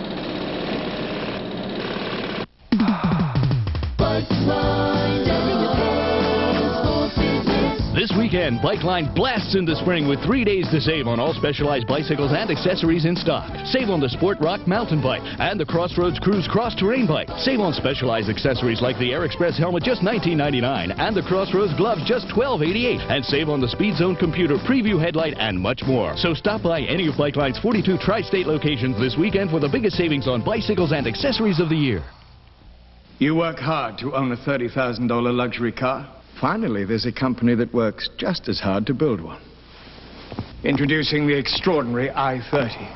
Through innovative technology and revolutionary design, Infiniti has created a car that offers you the flagship styling, space, and performance you deserve. And as you can see, hard work has its rewards. Now, for a limited time, lease the Infiniti i30 with no down payment. Flyers get their second goal of this hockey game late in that second period of play. Beautiful goal by Shawn Podin, number 11 on the year. Rod Brindamore, second assist of the game. 2-0 Philadelphia after 2 stanzas. Now the Flyers scored their first goal in a turnover just outside the Winnipeg Jets blue line. This time they turn it over just outside the Flyers blue line. Here's Chris King. You notice how close Desjardins is. He's standing up with the blue line. Instead of King shooting it in, tries to beat him. Very active stick. Stop it right there. So by deflecting the puck to Rod Brindamore, look at Rod's positioning. His eyes are focused straight ahead, and he sees Podin and immediately gives him the puck. And it's just onside, and a one-on-one battle ensues, and Podin does some nifty little stick work here, but throws the puck upstairs, and that was a goal that the Flyers desperately needed, given that 2-goal cushion. Now, I'm a big fan of executing a 3-on-2, and the Legion of Doom does it absolutely perfectly on this rush. All right, let it go. But Lindros carrying the puck. Now, to make a 3-on-2 work, a couple of things have to happen. Gain the zone, which they do. Stop it right there. Lindros is in this position. Now, the only way that Michael Renberg is going to get a shot on goal is by the work of John LeClaire, by going straight from the net. For the net, he's going to take the back checker with him and also this defenseman, and Renberg just slides into the slot. See, there it goes. Stop it right there. And Renberg just cruising into this area, and he's going to get a good wrist shot away. But that's the way a 3-on-2 developed, and that's the way you executed a 3-on-2. Now, looking at the numbers for the Philadelphia Flyers, of the 29 shots, Lindros' line has 12, but nothing to show for it. 26-10 the chances. Again, not very many hits in tonight's contest. Flyers, again, dominating on faceoffs, but the real key for the Flyers is only 7 giveaways.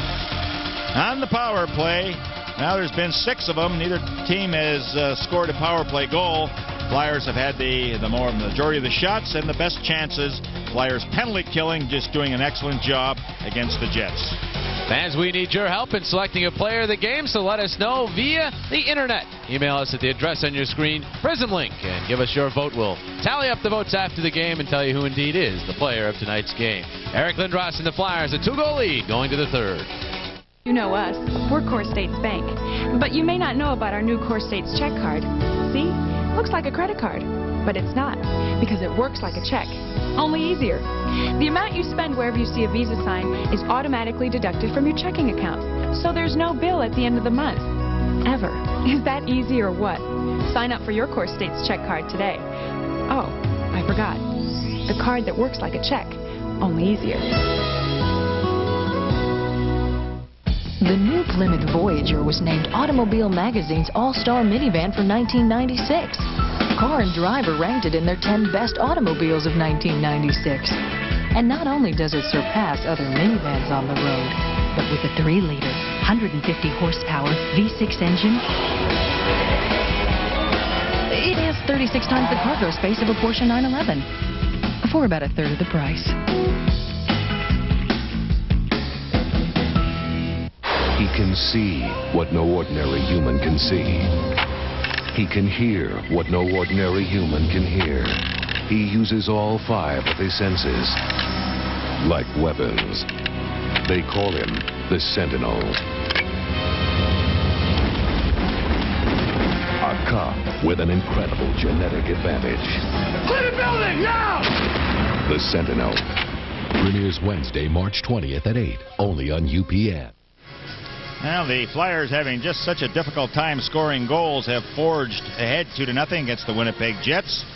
While we have this opportunity, we just would like to send out a get well message to Arlene D'Ambrosio, living in Wildwood, New Jersey, a real Flyer fan, and if you're watching, the very best to you.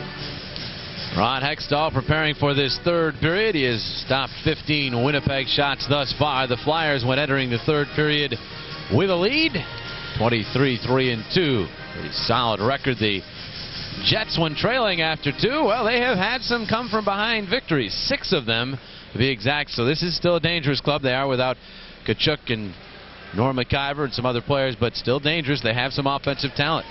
And tonight's game is brought to you by Bud Ice, the official beer sponsor of the NHL. 5-a-side hockey as the third period commences. Brent Thompson going back to handle off of the stick of Hobby Bullen. And now Thompson, who's been up and down in the minor leagues, just called up, in fact, 3 days ago, stripped by Leclerc, but right there is Tverdovsky. Right back to Thompson. Now Thompson just clears it all the way down. Not particularly sure why he did that. He did not seem to be pressed that much, but Terry goes back to the touch-up. Flyers get an offensive zone draw. Well, fans, make plans to join the Flyers on Saturday, April the 6th at 1 o'clock when Bell Atlantic Yellow Pages presents the Flyers alumni featuring Bob Clark, Tim Kerr, and Dave Poulin against the Celebrity All-Stars. Tickets are available, and the proceeds benefit the Flyers, charities, and youth hockey. So call Ticketmaster 215-336-2000. Bob Clark will be in action in that game. He's still very competitive when he gets out on the ice. Yeah, he does a lot of running. He runs 15K once a week or so. Del Samuelson's shot, kick save, Hobby Bullen, Leclerc. Bill Lindros, it got by Eric, and now Darren Shannon. Shannon stripped by Renberg. His pass could not be handled by Lindros, and Eastwood starts back the other way. Mike Eastwood weaving his way to the Philadelphia line. Drops it back now for Drake. Great hop fly to the corner. Therrien and Shannon are wrapped up. Samuelson's in there with Eastwood. Puck is free. Shannon goes down. Jets want a penalty. It's not forthcoming. Eastwood then goes and knocks down Samuelson. Puck ends up underneath Shell, and then Shannon gives Samuelson a late shot. Lindros comes in to give Shannon a shot. Have not had much of this, but a domino effect of pushing and shoving, and now it's Drake and Renberg, the last two to get close to the fray, and they end up in the most serious of altercations. Well, you've got a lot of big guys out there, a lot of weight. Lindros, Leclerc, Renberg, Samuelson, Therrien, every one of them over 6 foot. What do you want to mess around with those guys for? Wait till the Flyers send some of the little guys out. I don't think there are any more in the lineup tonight, are there? They're all many 6-footers. Aren't many. This is how it started. The Jets thought that was a takedown penalty on Therrien. It didn't get called, and then the late little shove by Eastwood, a little check, and then Shannon gave Leclerc a push, and it's the domino effect. Once this shove happens, then Eric Lindros comes in for a shove, and then everybody pushes the next person. Real poor choice by Winnipeg to get aggressive with those guys on the ice. The puck rolling back toward the point, but goes out to center. Racing for it is Corkum. Corkum gets to it. Quick pass for Podin, and he couldn't come up with it, but now Podin to the puck. Rolls it around for Corkum. Quint there first. Quint plays to Korolev. And he'll just clear the zone. Jets starting this period playing as though they have the 2-0 lead. Sort of clearing the puck out of their zone. Quint knocked down by Corkum. That gets a rise out of the crowd. And now Zhamnov starts up. Zhamnov upended. Flyers come up with the puck, and Otto plays it back in. Gregson was, in fact, he appears to be injured. He's holding his hamstring as Flyers move the puck in. Otto centers a shot. They score! Balloon with those quick wrist snapping it home, and the Flyers lead 3-0. Now the Flyers playing very good defensive hockey. They went into their trap, their neutral zone trap. And we're going to have a penalty against the Jets after the goal. Something was said. Jamnov. Watch how quickly Paloon gets rid of this puck. He had to take it from the left side, draw it to the right, and released it immediately. Habibulin, absolutely no chance on the play. Beat him right to the short side. So the Flyers now are starting to pick up some goals, which is certainly a confidence booster for the hockey club. Pat Paloon is 21st. Pat's production has been relatively consistent over the last month or so, and the team has really been slumping offensively. Pat has been able to pot a goal here or there, and his pace continues to be one that may get him a career high. 25 would be his career high. Well, that's his 5th and now his 9th game. So after the dust settles, the Flyers will now go to the power play. Penalty you mentioned, the unsportsmanlike conduct on Jamnov. So the Flyers, who some say have lacked killer instinct in recent games, get a chance to show it off here. They have the 3-0 lead. Kevin Miller, McDonald's power play payoff contestant. Kevin Haller rolls it into the Winnipeg zone. Dallas Drake is after, but Brindamore plays it, but he played it back to the point. Dykhouse had moved in, so the puck just rolls on out of the zone. Otto and Podin get the assist on Paloon's 21st. Now Brindamore playing it in. Hawerchuk to the puck. Hawerchuk plays it around behind. Haller will come in from the point. Haller for Brindamore, goes through to Hawerchuk. Hawerchuk back to the point, Dykhouse. Dykhouse, the pass for Hawerchuk, but it tipped away from him and the Jets clear. Yeah, Dykhouse gave Hawerchuk the puck with somebody on him. You know, there's a lot of areas where he can move that puck. Flyers changing players. Peter Svoboda out. Gets to Dan Quinn. Quinn cutting across ice, moving in. Plays it to the boards. Svoboda carries on. Svoboda behind. Rolls. Hawerchuk now to the point. Desjardins. Back to Hawerchuk. Flyers get set up. Hawerchuk looking it over. Back to Desjardins. Now Svoboda. Desjardins winds up. Flyers didn't get it through. We'll keep the puck in. Bank for Hawerchuk. Hawerchuk still has the puck. Cross ice Svoboda. Svoboda. Desjardins. Now Hawerchuk in front. Quinn. Little backhander was wide. Hawerchuk hits the puck behind the net. Hawerchuk to Svoboda's shot. And that deflects and goes wide. Desjardins to the puck. Desjardins to Svoboda. Svoboda will wind. He passes to Paloon.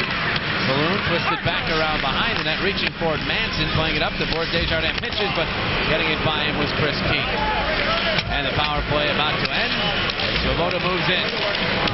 Svoboda takes a big hit as he one-handed the puck in.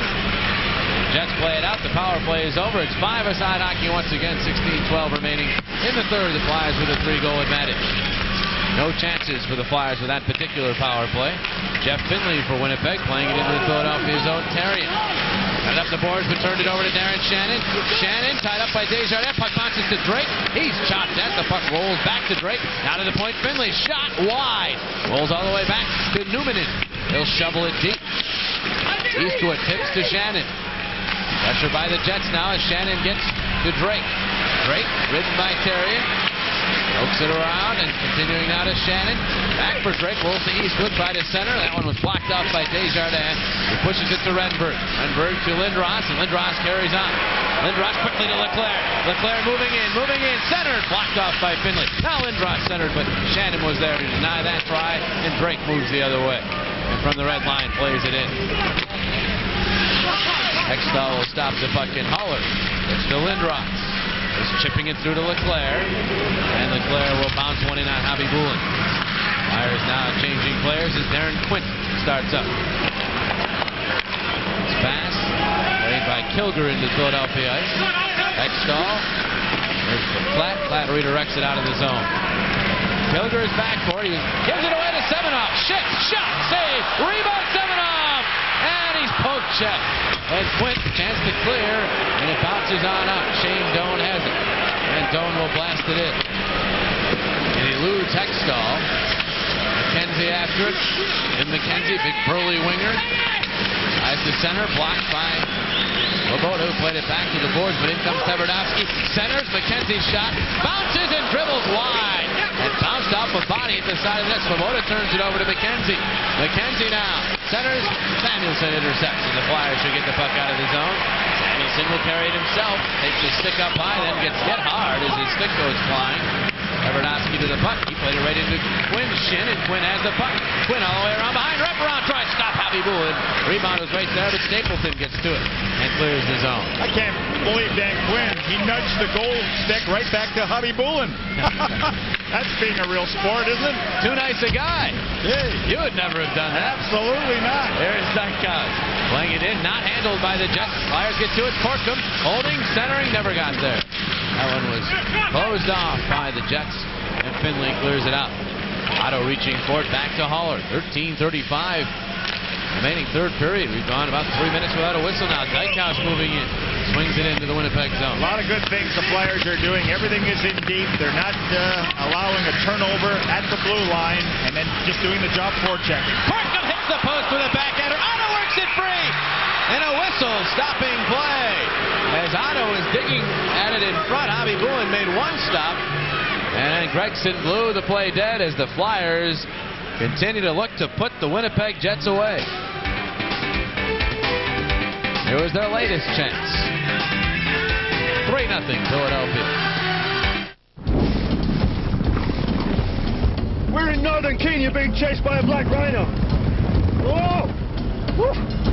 The thing to remember when being chased by a black rhino is that while they're great in the straightaways, they can't corner worth beans.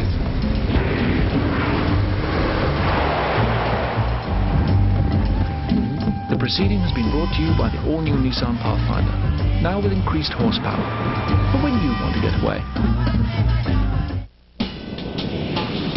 We don't have time to show you all the reasons to take Amtrak's Metroliner to Washington. So for now, here are 17 of them. More departures every business day. Metroliner, the smarter shuttle. In 4 days, meet a cop who knows how to pound the pavement. The Sentinel premieres Wednesday, March 20th at 8 on UPN. As we mentioned earlier, you should really call the Flyers Premium Seating Department now to get your club box seats. That's the way you can get lower level seats and great amenities all at the same time. The number is 215-389-9500. That's been good also for Coach Terry Murray. He's been able to use all 4 lines throughout the game, which will certainly help the Flyers in tomorrow night's contest. Balloon rocketing one wide. The San Jose Sharks are in town. They will be the Flyers' opponents tomorrow night here at the Coors State Spectrum. Kjell Samuelsson to Balloon. Makes that little shift that he makes so quickly. Hawerchuk now back to Balloon. Plays it behind the net, Brindamore, but Brindamore wrestled off the puck by Finley, his Dutch teammate. He gets to Drake. Drake finds Newman in out to Eastwood. Mike Eastwood tried to shuffle it off to Shannon, but he wasn't ready for it, and then he's run by Brindamore. Marion bodies a man. Brindamore plays it cross ice. Eastwood intercepted and played it in off the stick. Marion turns, didn't get it by Shannon. Second try, poked away. Marion now able to take care of business and get the puck to Hawerchuk, who played it up into the Flyers bench. That results in a whistle. We will step aside. 12:29 remaining in the third period. The Flyers with a 3-goal advantage.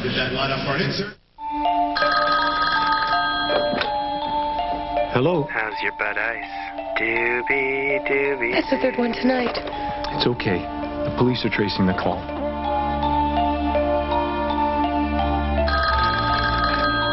Hello. This is the police. Those calls are coming from inside the house. Repeat, those calls are coming from inside the house. Drink Bud Ice, but beware the penguins. Sir? Sir? The Infiniti i30 is truly an extraordinary luxury car. It has a revolutionary micro-finished V6 that can out-accelerate many luxury V8s. It comes with patented rear multi-link beam suspension that allows for superb handling. And it does something all $30,000 luxury cars should do. Perform. Now, for a limited time, lease the Infiniti i30 with no down payment.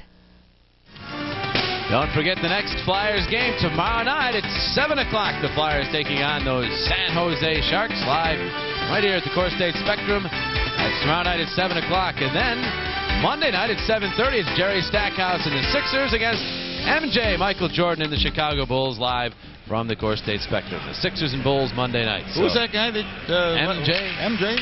Michael Jordan. You know him. Even you, hockey guy that you are, you know who Michael Jordan is. Matson back to make the touch-up.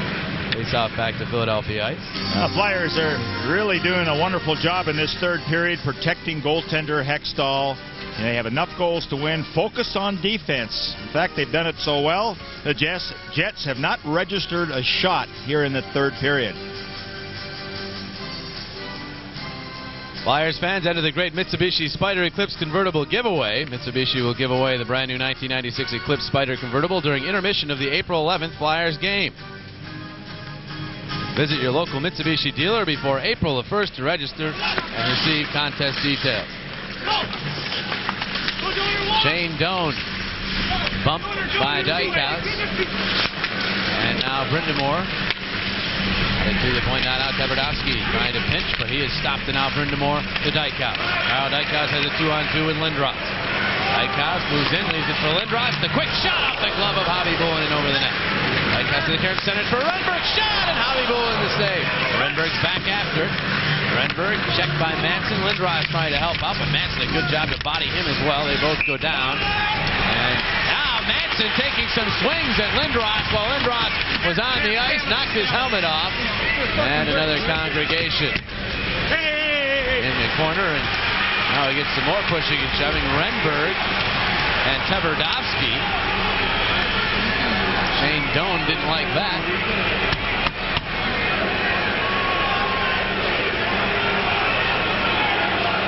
Now we had said that Manson has a mean streak in him.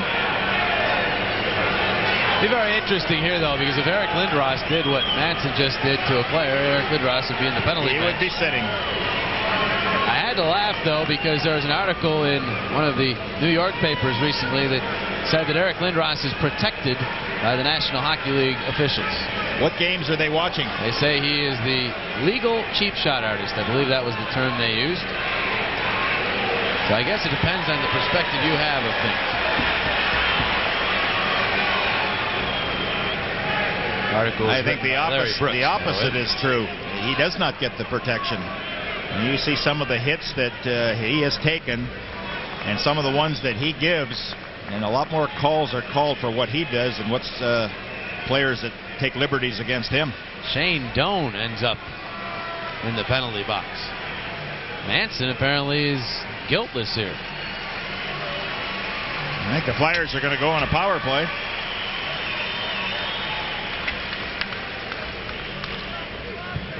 Yeah, it'd be nice to see penalty Michael number Renberg 19, Shane Doan, a 10-minute misconduct. A goal. Time no power play, though. It's a 10-minute misconduct. Oh, misconduct, okay. Well, I thought we were going to have a power play for the Flyers. Shawn Podin, after 2 periods, goal and assist, and he had registered 5 shots on goal. That 5 shots has to be a high for him for the season. There's Teppo Numminen out by Otto. It's still 5-a-side hockey. The misconduct does not affect manpower. Now Teppo Numminen to Shamnoff. Dishes cross ice. That'll be taken by Haller, and he sends a pop fly to the right of Hobby Bullen. Numminen's back here, footstep just plays it to the boards. Korolev knocked over by Otto. Numminen's outlet on the money to Shamnoff. Chasing his Desjardins. Shamnoff couldn't get a shot off. And no penalty. Good work by the Flyers as they hustled to come back. Podin to Haller. Evan Haller waiting, and Podin was charging into the zone, so Haller ended up having to stop in the line to avoid the offside. Now the scrum is on for the puck, and they tie it up for a face-off. And now from the bench, Manson and Thompson get involved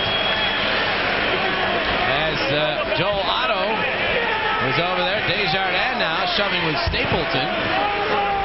And Dave Manson appears to have gone beyond that point where he's been able to control himself here. He is obviously trying to get things started. Now Otto is going to get a penalty. I'd be shocked if he is the only guy that draws a penalty after all this. He will not be. As Thompson's going over. Evidently it was Thompson, not Manson. They were sitting side by side on the bench. They both certainly reached up at Joel Otto. The ruling is that it was Thompson who got him. Can you imagine these teams continue this next week? That's when right. The Flyers return the visit to Winnipeg. That is on Friday. Watch the play that Desjardins makes. I mean, he just kept skating, and at the right moment, uses that stick to just prevent Jamna from getting a shot on goal. So you think that Haller and Desjardins can't skate when necessary? Boy, they came back very quickly. Part of that mobile defense that Terry Murray and Bob Clark went about constructing last season. There's Thompson. He gets the roughing minor along with Joel Otto of the Flyers. It will be four-a-side hockey. The Delaware Valley Mercedes-Benz dealers want you to know that they're giving it all they've got in support of the Flyers' Wives Fight for Lives. Eric Desjardins to the puck. It's been a while between points for Desjardins. He still leads the Flyers defense scoring points, but he goes offsides here. Eric Desjardins has gone 6 games in a row without getting on the score sheet. Well, it's been a while for the defense. No defenseman has scored a goal in the last 8 games. And they're really counted on to chip in with a goal every once in a while. But then it's been a real struggle offensively for quite a while. So this is a good breakout for the Flyers tonight. Here's Podin moving in. Shawn Podin grabbed by Matson. Down he goes. And a quick whistle from Terry Gregson. That puck was close to being frozen, but Gregson evidently lost sight of it, so they'll duel to the left of Hobby Bulin. We looked at the Eastern Conference race before. Here's the West. The Jets occupying the 8th and final playoff position right now. Well, they've got a comfortable, well, I don't know if 5 points is comfortable, but probably not comfortable to that guy. He probably doesn't think 5, but they do have a 5-point lead over Anaheim. Wrong time to have main guys on your hockey club on the injured list. But Kachuk will be back very shortly. That's a 2-game suspension for Kachuk. Kyber should not be out too much longer either. He's important to this team. He's the quarterback of their power play. Jets play it in. Hextall guides it around to Desjardins. Desjardins to Brindamore. Brindamore up. Haller's joining, making it a 3-on-2 if they hurry. Podin. Shot blocked. Goes back to Shawn. Another shot blocked. They'll try again. He's got the puck one more time. This time passes to Brindamore. Brindamore to Desjardins. One-timer. Save Hobby Bulin. And he's able to smother the rebound with Podin staring him in the eyes. A player's greatest joy is when the puck keeps coming back to him, as it did in Podin. He shoots it, it hits somebody, right back on his stick again. He tries it again, right back to him, and finally decides to slip a pass to Rod Brindamore. But watch how Podin then goes for the net. After making the pass, he just does not remain in a stationary position, but goes towards the net in the event of a loose puck. So Podin does not have the skills of a lot of the great players. But by golly, he works his buns off, and every once in a while he chips in with a goal here or there, and tonight has been a great night for him.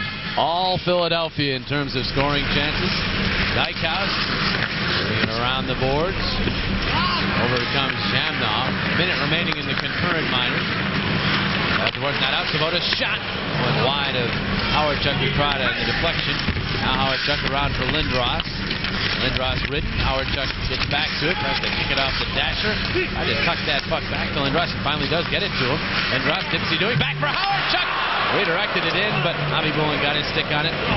And now Newman in. Finley for Kilger. Chad Kilger. Zhabnov, he couldn't get by Dykhouse.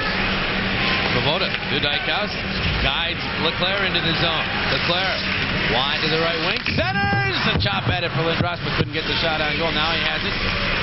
Shifts, and his body, as Manson continues to stay on him. The puck to Leclerc. Manson's lost his stick, but Leclerc is checked. And that'll give the Jets the break, as they'll be able to get Manson his stick back. Svoboda to Samuelson. Samuelson moving on in. Missed it on the right wing. Hoping for Lindros, but Lindros is stopped. And now revving it up. The Jets. Korolev sandwiched by Leclerc and Samuelson. Back to 5-a-side hockey. The dual minors are over as Samuelson banks. Leclerc pokes at it, hit the linesman Brosiker. And now Guzmanov. Guzmanov into the Philadelphia zone. A wrister. Save Hextall. Juggles it. Plays it to the corner, but it goes right to King. Here's King wearing the C, and he has been wearing that since they took it away from Keith Kachuk earlier in the year. King back after the puck. Good muscle work by King. Got it to the corner. Ontarian check.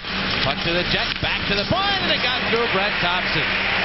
Thompson now has to hustle back to get to it. Plays it to Guzmanov. Guzmanov now airborne. Handled by Turcotte. Turcotte bounces one wide of Hextall. Hextall will bring it around the board. Bounces to the point. Not out. Tverdovsky's pass off the skate of King. Now Samuelson just banks it. It's not clear. Thompson kept it in. Loses now, and Samuelson. They passed it. Not through. Trent Gladden is played by Tverdovsky. Second try. Tverdovsky now with a pass. Intercepted by Quinn. He'll play it to the open wing. Semenoff will get to it. He's got Glad in front. Semenoff behind. His pass for Quinn intercepted by Shannon. Now Quinn back after it. Takes a hit from Thompson. Glad comes in. Puck apparently moving, and now the whistle from Gregson stopping play. 7 minutes, 37 seconds remaining. The Flyers have the 3-0 lead over the Jets. When we received our first Consumers Digest Best Buy award, we were pleased. The second and third, very pleased indeed. The fourth, we were motivated. So during the Dodge Consumers Digest Best Buy celebration, save on this Best Buy. Dodge Neon. It offers more standard horsepower than Cavalier, Escort, and Civic, and with a lower starting price, even before $1,000 cash back or 1.9% financing. See the friendly Dodge dealer near you. Weeknights on the Discovery Channel. When you least expect it. Where you would never believe. What would you do for a meal? Every weeknight, all week, alone or with a group, underwater, in the air, on the run. Follow the food chain and see where it leads. Predators and prey on wild discovery. Every weeknight, always at 9 Mountain, 8 Pacific, only on the Discovery Channel. Explore your world. The Flyers will be right back at it tomorrow night for a St. Patrick's Day contest against the San Jose Sharks. And then, of course, Tuesday, it's the Islanders coming to town. Flyers then go out on the road for 2 games. They'll be back at home on Monday, March the 25th, against the Hartford Whalers. For ticket information, call Ticketmaster 215-336-2000. It's been a trade.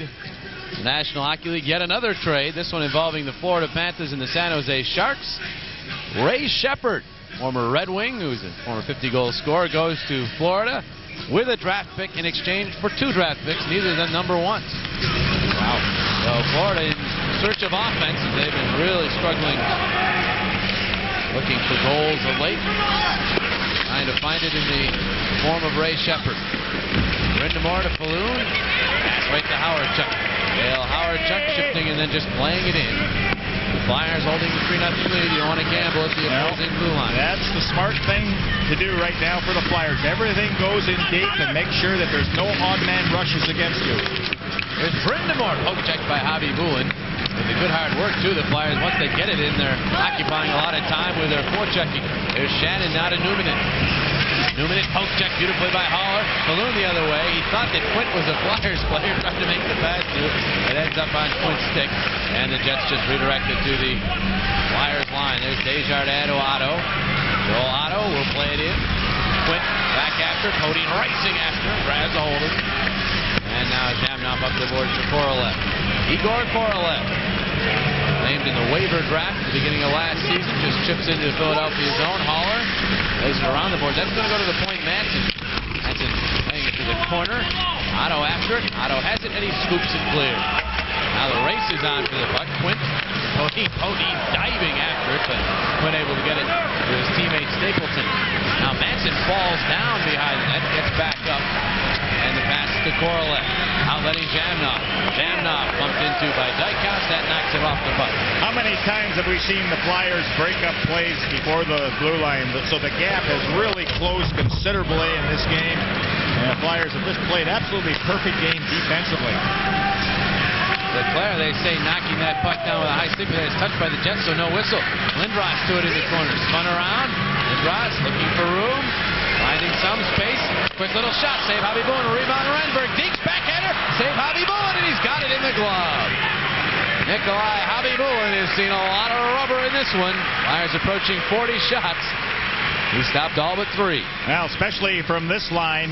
Legion of Doom, 11 shots after 2 periods, and they continue to apply the pressure And hopefully Michael Renberg will be playing a lot more games before the regular season ends. Crowd is cheering because they posted a score. Montreal leading the Rangers 3-1 in the third. That is, of course, the debut of Molson Center.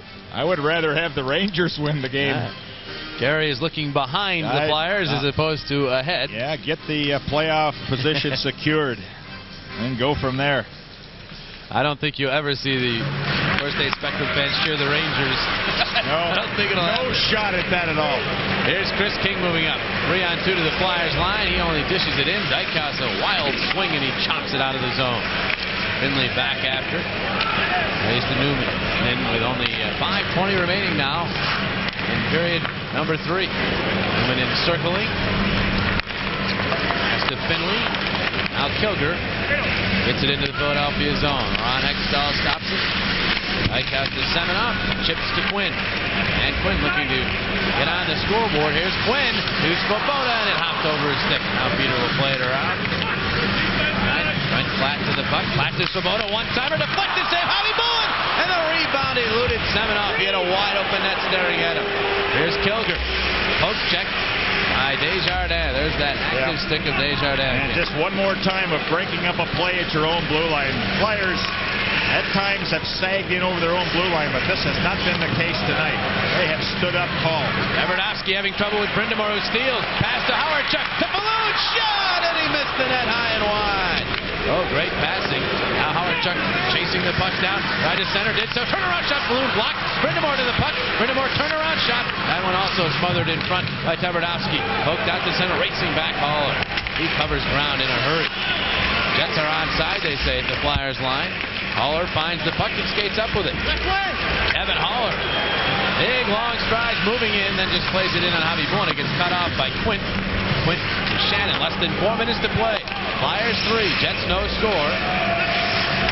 As Dallas Drake just plays it deep into Philadelphia ice. That goes Terrier. Right wing feed for Balloon. Balloon will carry it out. At Balloon, 2 points on the evening with a goal and an assist. Just chips it into the left of Hobby Bullen. Hobby Bullen up the board. Samuelson pinching. Jets come away with it. Here's Stapleton looking for it. Instead it is Jamnov just playing it all the way down. They do not call this icing. Carrying. So Otto back around, and Charles Samuelson will have to chase it down. Makes it off the glass, and then it goes off of Quint's glove, out of play. There's 3:19 now remaining. Third period. Philadelphia 3. The Jets scoreless. We're in northern Kenya being chased by a black rhino. Whoa! Woo. The thing to remember when being chased by a black rhino is that while they're great in the straightaways, they can't corner worth beans.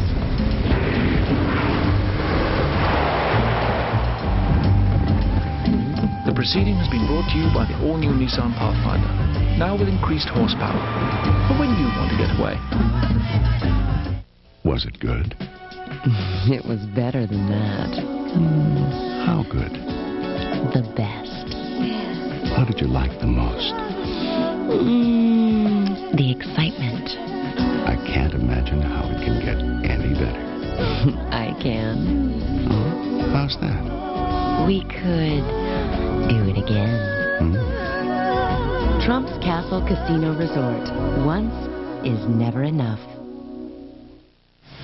Enter the great Mitsubishi Spider Eclipse convertible giveaway. Mitsubishi will give away the brand new 1996 Eclipse Spider convertible during intermission of the April 11th Flyers game. Visit your local Mitsubishi dealer before April 1st to register and receive contest details. Evan Haller to Eric Desjardins. That's too hot to handle. Otto. Quint just pops it back into the Philadelphia zone. Haller takes a hit, turns it over. Korolev centers. Podin is there, couldn't clear though. Quint shot, blocked by Haller, bounces around, and there's Jamnov to it. Jamnov pushing it, trying to get away from Desjardins. Got it to Quint. Point shot wide of everything. Manson after it. Corkum checks in. Now Podin a chance to clear. He flanks it off the glass over the head of Manson and out to center. Manson all the way back in his own zone now with a pass to Stapleton, quickly to Jamnov. Jammed off to the Philadelphia line. Will wind it, fire, save. Hextall, rebound back to Desjardins. That's the second shot on goal of the period for Winnipeg. Podin got too much on that, cleared it all the way down. It would have been icing, we thought, but no, they wave it off, and Finley is back. Finley to Newman in, playing it out to the center zone, where Svoboda gobbles it up. Quickly to Renberg. Renberg circling at his own line, finding some ice room now.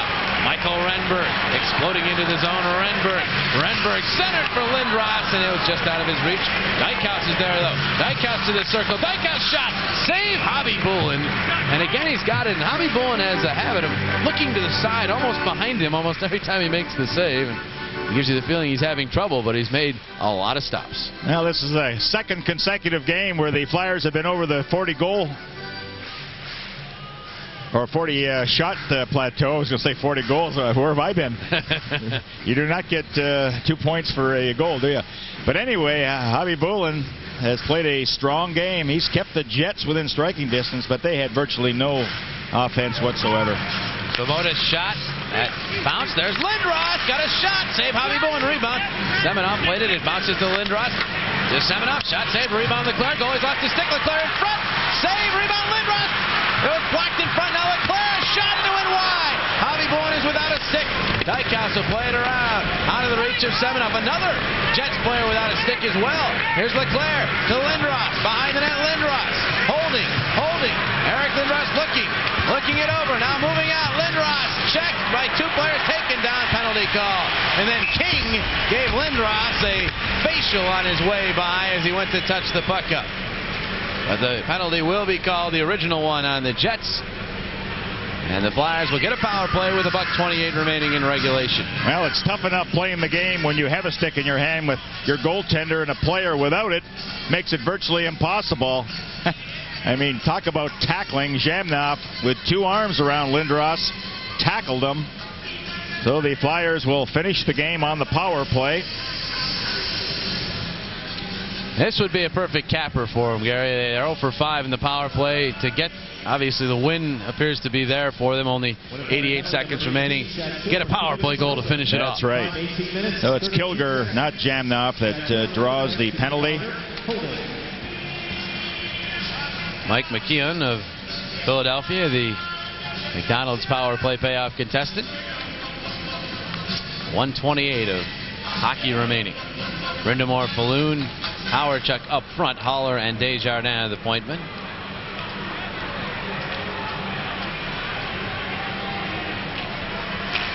And the Jets win the draw, and Tverdovsky able to drill it all the way down. Stahl will stop it there for Kevin Haller. Flyers move up. Desjardins pass, eludes Hawerchuk, goes all the way down. They do not call this icing. Tverdovsky thought it was going to be. Lets up, and the Flyers are all over him. Trying to dig the puck free. Haller comes in from the point. Haller did not keep it in. Now he's racing back. Haller with Drake all over him. Able to get it out to center. Brindamore. Pass tipped. And it's gathered by Hawerchuk. Gets to Falloon. Falloon's pass to Hawerchuk. Hawerchuk holding in front. Falloon, he had it wound up and ready to fire, but it eluded him. Now Svoboda for Falloon. It bounced off him, and then Hobby Bullen bats it into the crowd. Face off to Hobby Bullen's left. Well, a good reaction by Hobby Bullen, and Pat Falloon can only smile. Wouldn't that have been something, scoring a goal that way? That just hit the hip pad of Pat Falloon. The reaction of Hobby Bullen. So that's 43 shots that the Flyers have directed at the Winnipeg goaltender. 3 goals. 36.8 seconds, and we can't mention what might happen if there's any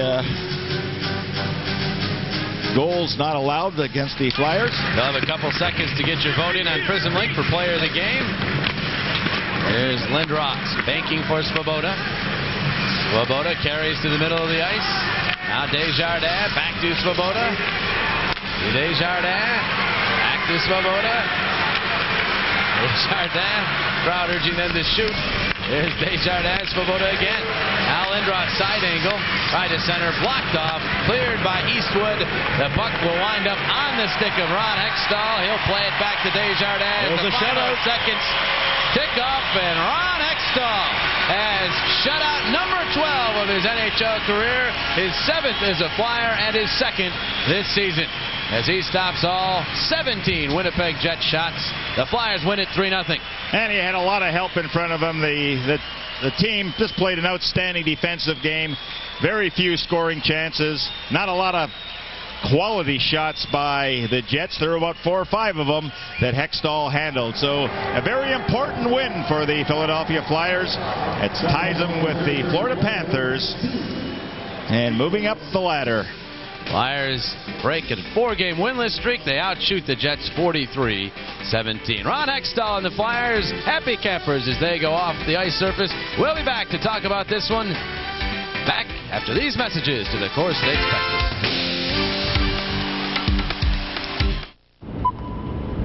The Infiniti i30 is truly an extraordinary luxury car.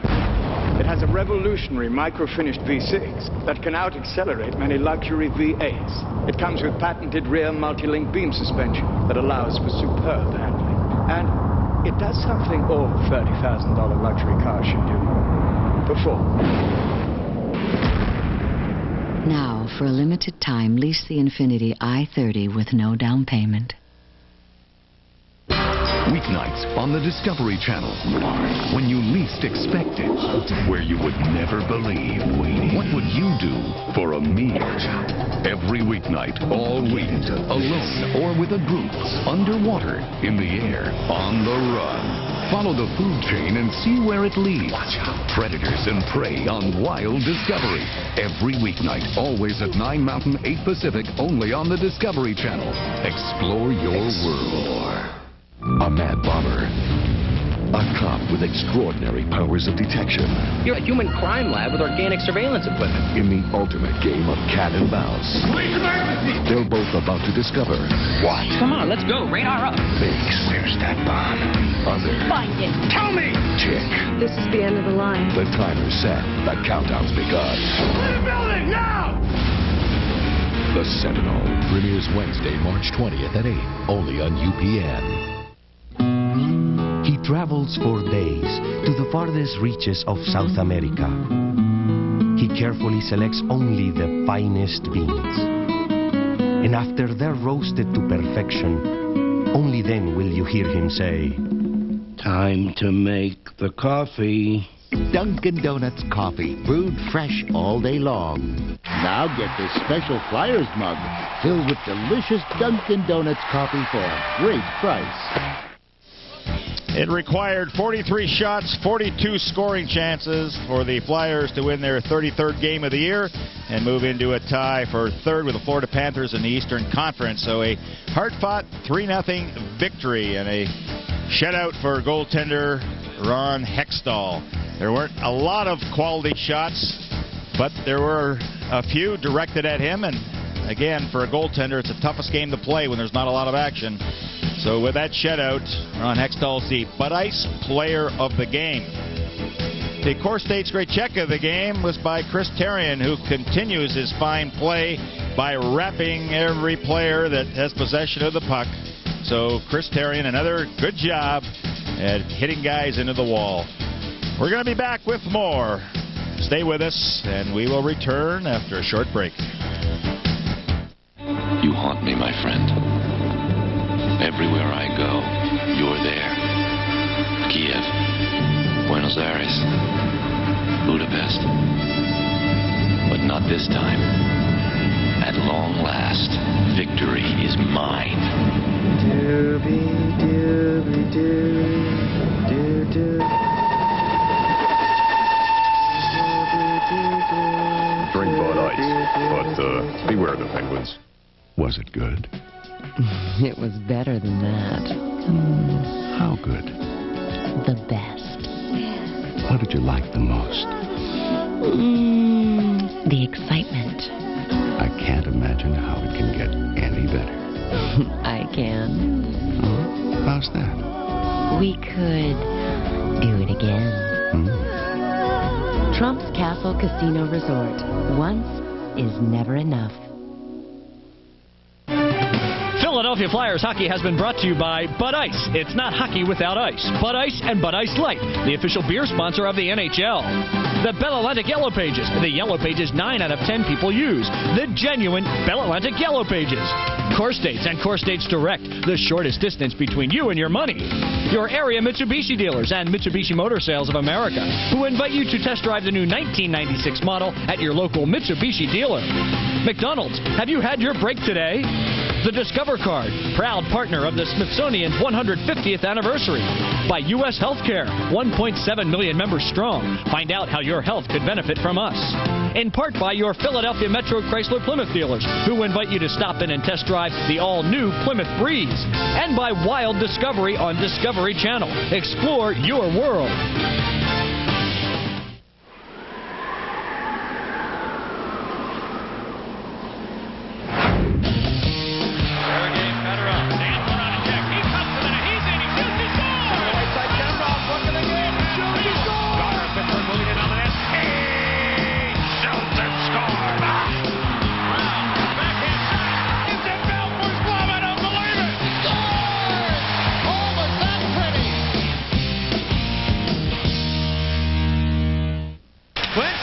Goes all the way through. Shell Sanderson, turn around, shot it, score! And ricocheted in! The Flyers score with 20 seconds left and lead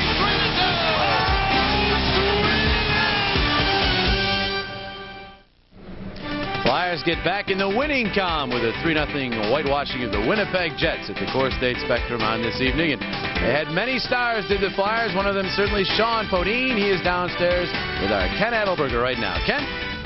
Thanks very much, Jim. I think Shawn's a little bit upset. He's the keeper of the music. Whenever the Flyers win, they belt out this version, a song from Hootie and the Blowfish. He had to leave a little bit early, so we're still kind of humming the song in the back of our minds. Anyway, hey, tremendous effort tonight all the way around. Yeah, we played well as a team tonight. We came together. I think we played strong defensively, and I think we played tough, and we waited for our chances, and we took advantage of three of them tonight, and we had a good win. Are they a bit of a tough team to play against? They pose any problem? Certainly their goaltender did. Oh, yeah, the goaltender played. It seems lately we've been running into some hot goaltenders, to say the least, and their goaltender was no exception. He played well, and they played a good game. They played a patient game, and they had some chances, but we kept them out, and we ended up waiting for ours and getting the win. Well, your 11th goal of the year was the one that gave the Flyers a bit of insurance here. I guess you guys read the book on Nikolai Habibulin. You know he likes to drop down a little bit, and here you are, put a nice move on the backhand side, and he's going fishing on that one. It was a great pass by Roddy. He set up the whole goal. Well, you know, Roddy's been picking up the assists. His assist totals are way up there. People wondering he's not scoring, that sort of thing. As long as he keeps dishing off to guys, I guess he's just fine. You got to have someone setting up the people that put it away. You know, it's a two-way street, and he's been doing everything all year, especially getting the puck to the guys who put them in. I got to ask you, you know, it's a business, and we know that. You guys realized that yesterday when you lost a good friend of yours. Tell us about the loss, but what you've picked up and how that maybe has picked up the room a bit.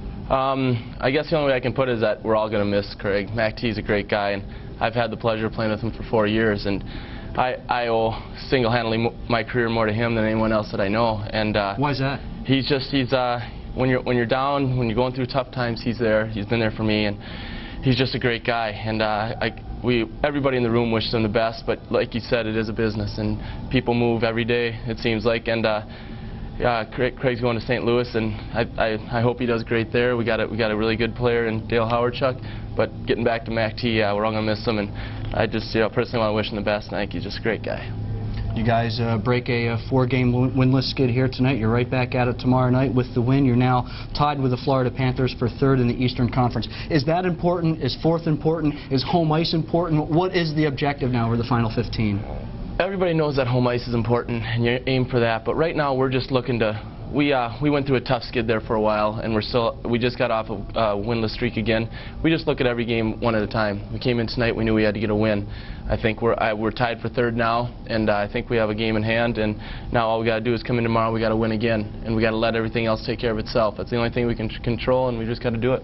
We talk about you controlling the music. At the end of the game, where did this this affection for Ron Hextall come from? You're kissing him on the helmet all the time. You taking any heat? Yeah. We catch you every time. There it is. One more time. Took a lot of heat last year. I don't know how it started. I think it started on a roll. Maybe I should have tapped him on the pads or something to get us going. But they always say, you stick with what got you there, and that's one thing we just seem to do. That's color. We could use more colorful players in the game who do crazy things like that. I don't know about that. Shawn Podin, our star of the game, a goal and an assist in this one in a 3-0 whitewash over the Winnipeg Jets. When we return to the Core State Spectrum, we'll be back with more. We'll take you through the NHL out of town. That and much more. Stay tuned, all.